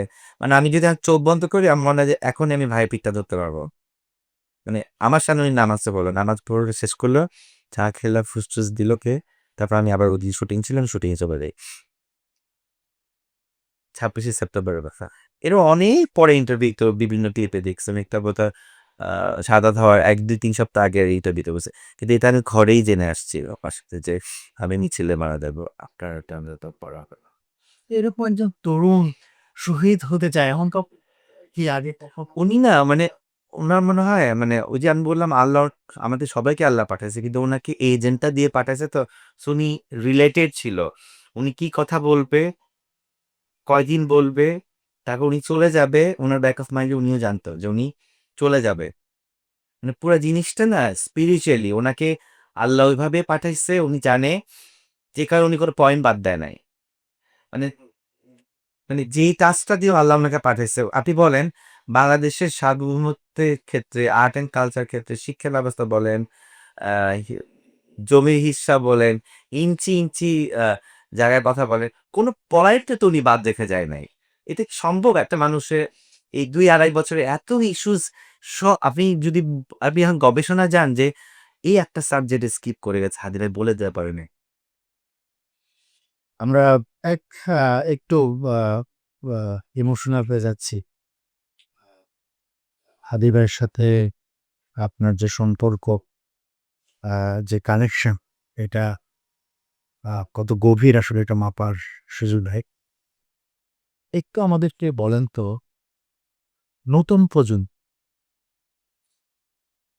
শহীদ ওসমান হাদির থেকে কি নিতে পারে এবং বাংলাদেশের যে আপামর যে ভবিষ্যৎ প্রজন্মের মানুষেরা আছে, ইয়াংস্টাররা আছে, তাদের জীবনটা কেমন হওয়া উচিত? আপনার অবজারভেশনটা কি? তারা কোন পরিচয়ে কিভাবে বাঁচতে পারে শহীদ ওসমান হাদিকে লাভ করে? খুবই সিম্পল একটা কথা বলবো এই জেনারেশনকে, আমরা নিজেকে এডুকেটেড করি বিভিন্ন কারিকুলামে, সেটা নিয়ে কোনো আর্গুমেন্ট নাই, সেটা নিয়ে কখনো হাদি ভাইয়ের কোনো আর্গুমেন্ট নেই। উনি মাদ্রাসা থেকে ঢাকা ইউনিভার্সিটিতে এসেছে, ওখান থেকে উনি একজন ইউনিভার্সিটি টিচার ছিল, সাইফুসের উনি টিচার ছিল। ওনার পড়াশোনার পরিধি, মেধার পরিধিতে উনি কখনো কোথাও বলে নাই। এই জেনারেশনকে আমি একটা কথাই বলবো, তোমরা যে প্রফেশনে যাও, যেখানেই যাও, জানো, পড়ো, দেন কথা বলো। এটার কোনো শেষ নাই। তুমি যত জানবা তুমি তত লুফলগুলো বের করতে পারবা। আর যেটাই করো না কেন, দেশের এগেনস্টে যায়, সংবিধানের বাইরে যায়, দেশের ক্ষতি হয়, সেটা অর্থনৈতিক ক্ষতি, ভাষার ক্ষতি, কালচারের ক্ষতি, সার্বভৌমত্বের ক্ষতি, এটার এগেনস্টে যে কোনো বেনিফিশিয়ারি নিও না। এইটুকু কন্ট্রিবিউশন যদি থাকে একটা মানুষের মেধা মননে, এই বিষয়গুলো পিক করতে পারলে বাংলাদেশকে কেউ রুখে মানে রুখতে পারবে না, সম্ভব না। এই বেসিক জিনিসটা। তোমার রিলিজিয়াসলি তুমি স্ট্রং থাকো। নট নেসেসারি তোমার রিলিজিয়াস আরেকজনকে চাপায় বিরক্ত করতে হবে। কয়েকটা জিনিস রিলিজিয়াসলি তুমি যা, সেটা তুমি তোমার নিজের মধ্যে ধারণ করো। চাপানোর কিছু নেই। কোন রিলিজিয়াসকে ডিসরেসপেক্ট করার কোনো দরকার নেই। তুমি যেটা জানো না আরো জানো। হাজিরে বলছে যে উম ছায়ানট প্রথম আলো ভেঙে তো কিছু হবে না। তুমি ওইটার এগেইনস্ট আরেকটা জিনিস তৈরি করো, যাতে করে ও দুর্বল হয়ে যায়। বিল্ডিং থেকে তো কোনো ফায়দা হবে না। এগুলো সন্ত্রাসী, এগুলো মব। উনি তো কোথাও এগুলো বলে নাই। তুমি কি তুমি তার জন্য নিজেকে প্রতিদ্বন্দ্বী হিসেবে নিজেকে তৈরি করো। কি দিয়ে তৈরি করবা? শিক্ষা দিয়ে। বাংলাদেশে আইটি এক্সপার্ট তৈরি করতে পারে না। এটা নিয়েও কিন্তু হাজিরা বলে গেছে। পৃথিবীর সবখানে আইটি এক্সপার্ট ইন্ডিয়ানরা। তো আমাদের দেশে হোক, যাও না বিভিন্ন জায়গায়। তো তোমাকে যুদ্ধ তো ওইভাবে করতে হবে। কামড়াকামড়ি, লাঠি নিয়ে, বন্দুক নিয়ে এই যুদ্ধ তো এখনকার চলে না। অর্থনৈতিক যুদ্ধটা করতে হবে অর্থ দিয়ে, মেধা দিয়ে। সো সেখানে তুমি তৈরি করো। তুমি নিজেই তোমার নিজের ফ্ল্যাগ এমনি উঁচু করে দাঁড়াতে পারবা। এই যে শহীদ ওসমান হাদির যে চরিত্র ছিল, আপনার কাছ থেকে যেটি জানলাম যে খুব অ্যাকোমোডেটিভ ছিল, অর্থাৎ মানুষকে গ্রহণ করা, ভিন্ন মতকে সম্মান করা, তাদেরকে নিয়ে কাজ করতে পারা। এবং শহীদ ওসমান হাদি কিন্তু বলেছে যে তার পরিবারের কাছ থেকে বাবা ইমাম ছিলেন, সমাজে নেতৃত্ব দিয়েছেন, মা ধার্মিক ছিলেন, আবার একটা সেম টাইম হচ্ছে অন্য ধর্মের নারীদের জুয়েলারি সনাতনী সেটার কাস্টোডিয়া মাসিরা দিদি ওনার কাছে রাখা। তো ইভেন ইভেন ওনার বোনের কথা হচ্ছে দিদি, ওরা এতটা জানাশোনা ফ্যামিলি। মানে সমস্যা হয় কি জানেন আমাদের দেশে, মানে ইটস ভেরি স্যাড যে আমরা ভাবি যে ও আচ্ছা এরা জামদানি শাড়ি পরে, এরা স্যুট পরে, এরাই আসলে গিয়ে সুশীল এবং এরাই বেশি জানে। একটা উম মাদ্রাসা ব্যাকগ্রাউন্ডের, একটা হিজাব ফ্যামিলির যে অনেক এডুকেশন রাখতে পারে, এই মাইন্ডসেট ওদের মধ্যে নাই। এবং কথা বলার যেই যোগ্যতা, জ্ঞান রেখে যোগ্যতা, এটা শুধু হাদি ভাই নিজে একা না। ওনার বড় ভাই আছে, ওনার ইমিডিয়েট বড় ভাই ওমর ভাই আছে, ওনার বোনের আছে। সো কোত্থেকে?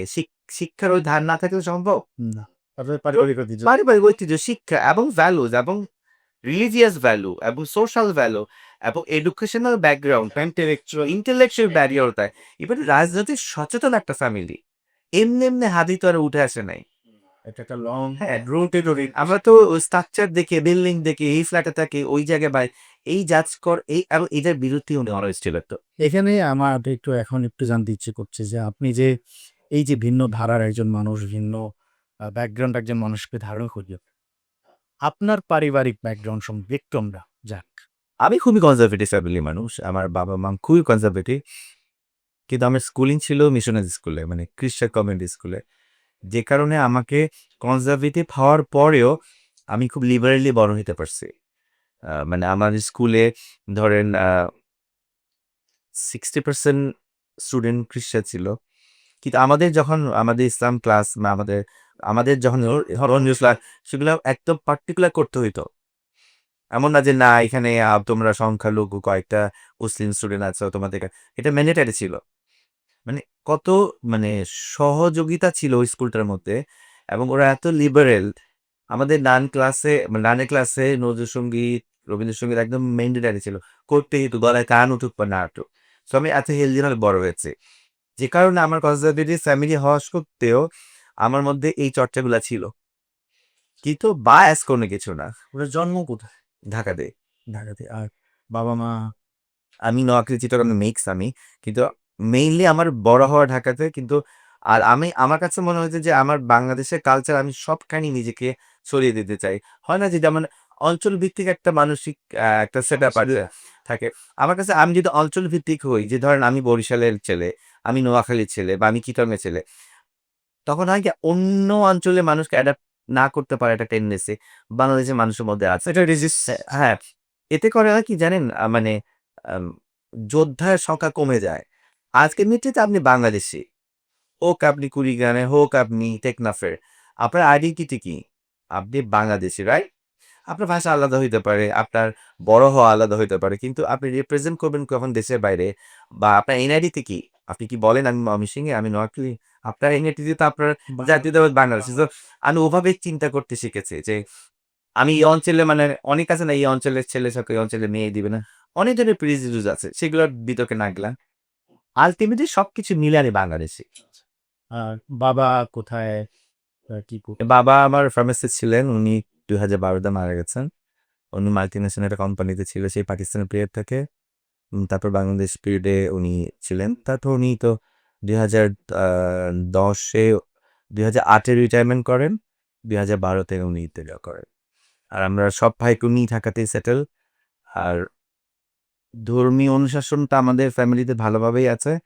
আ কোথায় যেতে হবে, কোথায় থামতে হবে এই প্র্যাকটিসটা আমাদের ফ্যামিলি থেকে আছে যে ঠিক আছে আমরা ফ্রেন্ডদের সাথে যাবো, আমরা পার্টিতে যাবো, যাই করি না কেন ধর্মীয় অনুশাসনের বাইরে সামাজিক প্রেক্ষাপটের এগেইনস্টে যাবে ওইখানটা আমরা ছোটবেলা থেকে আমরা জানবো তা কানতে হবে। সো যা কিছুই করি না কেন হোক মিডিয়া এটা প্রফেশন, এটা আর কিছুই না। এটা আমার ফ্যামিলি ভ্যালুজ এর সাথে যে ক্লাশ করবে তার আমি কাজ করে আমি ঠিকমতো বাসায় ফিরলে হইলো। আর মিডিয়া খারাপ কিছু না। খারাপ মানুষ হয়। মানুষ? আমরা যখন শুটিং করি এই যে আমরা এখন টক শো করছি, আমরা তো একটা কাজের মধ্যে আছি। এখন ক্যামেরা অফ হবে এরপরে যদি আমি অন্য কোনো এক্টিভিটিস করি এটা সম্পূর্ণ দায়ভার আমার। তো এটা কি ইউনিটের দায়ভার? এটা মিডিয়ার দায়ভার। কেউ শুটিং শেষ করে কেউ যায় বাসায়, কেউ যায় পার্টিতে, কেউ যায় অ্যালকোহল খেতে। তো এটা কার দায়ভার? ব্যক্তি। ব্যক্তির দায়ভার। সো এইটার দায়ভার আর কখনোই বলবো না মিডিয়া খারাপ। মানুষটা খারাপ। সংগঠন খারাপ হয় না, অফিস খারাপ হয় না, কর্মচারী খারাপ হয়, ব্যক্তি খারাপ হয়। ধন্যবাদ। আপনি অনেক কথা আমাদের সাথে শেয়ার করলেন এবং শরীদ ওসমান হাদী ভাইয়ের সম্পর্কে অনেক কিছু আমরা জানলাম। একদম যাওয়ার আগে ছোট্ট করে যদি কারণ দেশের পরিবর্তন সবাই চায়, কারা চায়, কতক্ষণ চায়, কিভাবে চায় আমরা কিচ্ছু জানি না। কিন্তু একটা সংস্কৃতি আন্দোলনের একজন আইকনের সাথে থেকে যে আন্ডারস্ট্যান্ডিং আপনাদের রয়েছে তা নিশ্চয়ই আমাদের থেকে ভালো অথবা অ্যাডভান্স হবে। ছোট্ট করে আমাদের দর্শককে কি বলতে চান? ছোট্ট করে হাদি ভাইকে এক্সপ্রেস করতে পারবো না। কিন্তু একটা জিনিস বোধহয় রিলেট করে আমি পরবর্তী জেনারেশনকে বা এই জেনারেশনেও যদি বলি যে, যেটা তোমার না সেটা আসলে কখনোই তোমার না। সেটা সাময়িক, দীর্ঘমেয়াদী যদি হোক যে না, সেটা ভাষা হোক, শিক্ষা হোক, মানে এমন কিছুই যেটা অন্যের সেটা আসলেই তোমার না। সো ওটা দিয়ে বেশি দূর লং রান যাওয়া যাবে না। সো নিজেকে ওন করো, নিজেকে ফাইন্ড আউট করো কোনটা তোমার। ধন্যবাদ আসাদ ভাই আমাদেরকে অনেক সময় দিলে। আপনাকেও। প্রিয় দর্শক আমরা শহীদ ওসমান বিন হাদিকে নিয়ে আজকে যে আলোচনা শুনলাম, আমরা বারবারই দেখতে পাচ্ছিলাম হাসান ভাইয়ের চোখ ভিজে যাচ্ছিল এবং আমরা বোঝার চেষ্টা করছিলাম শহীদ ওসমান হাদি কত বিশাল বড় সত্তা ছিল। শহীদ ওসমান হাদি আমাদেরকে কি শেখাতে চেয়েছে? আমাদের বিশ্বাস সার্বভৌমত্বের প্রশ্নে, মুক্তির প্রশ্নে এবং দাসত্বের বিরুদ্ধে যে গান, যে স্লোগান শহীদ ওসমান হাদি দিয়ে গেছেন, সেটিই হোক আমাদের আগামী বাংলাদেশে পাথেয়। ঢাকা কথার পক্ষ থেকে আপনাদের সবাইকে অনেক অনেক শুভেচ্ছা। আসসালামু আলাইকুম।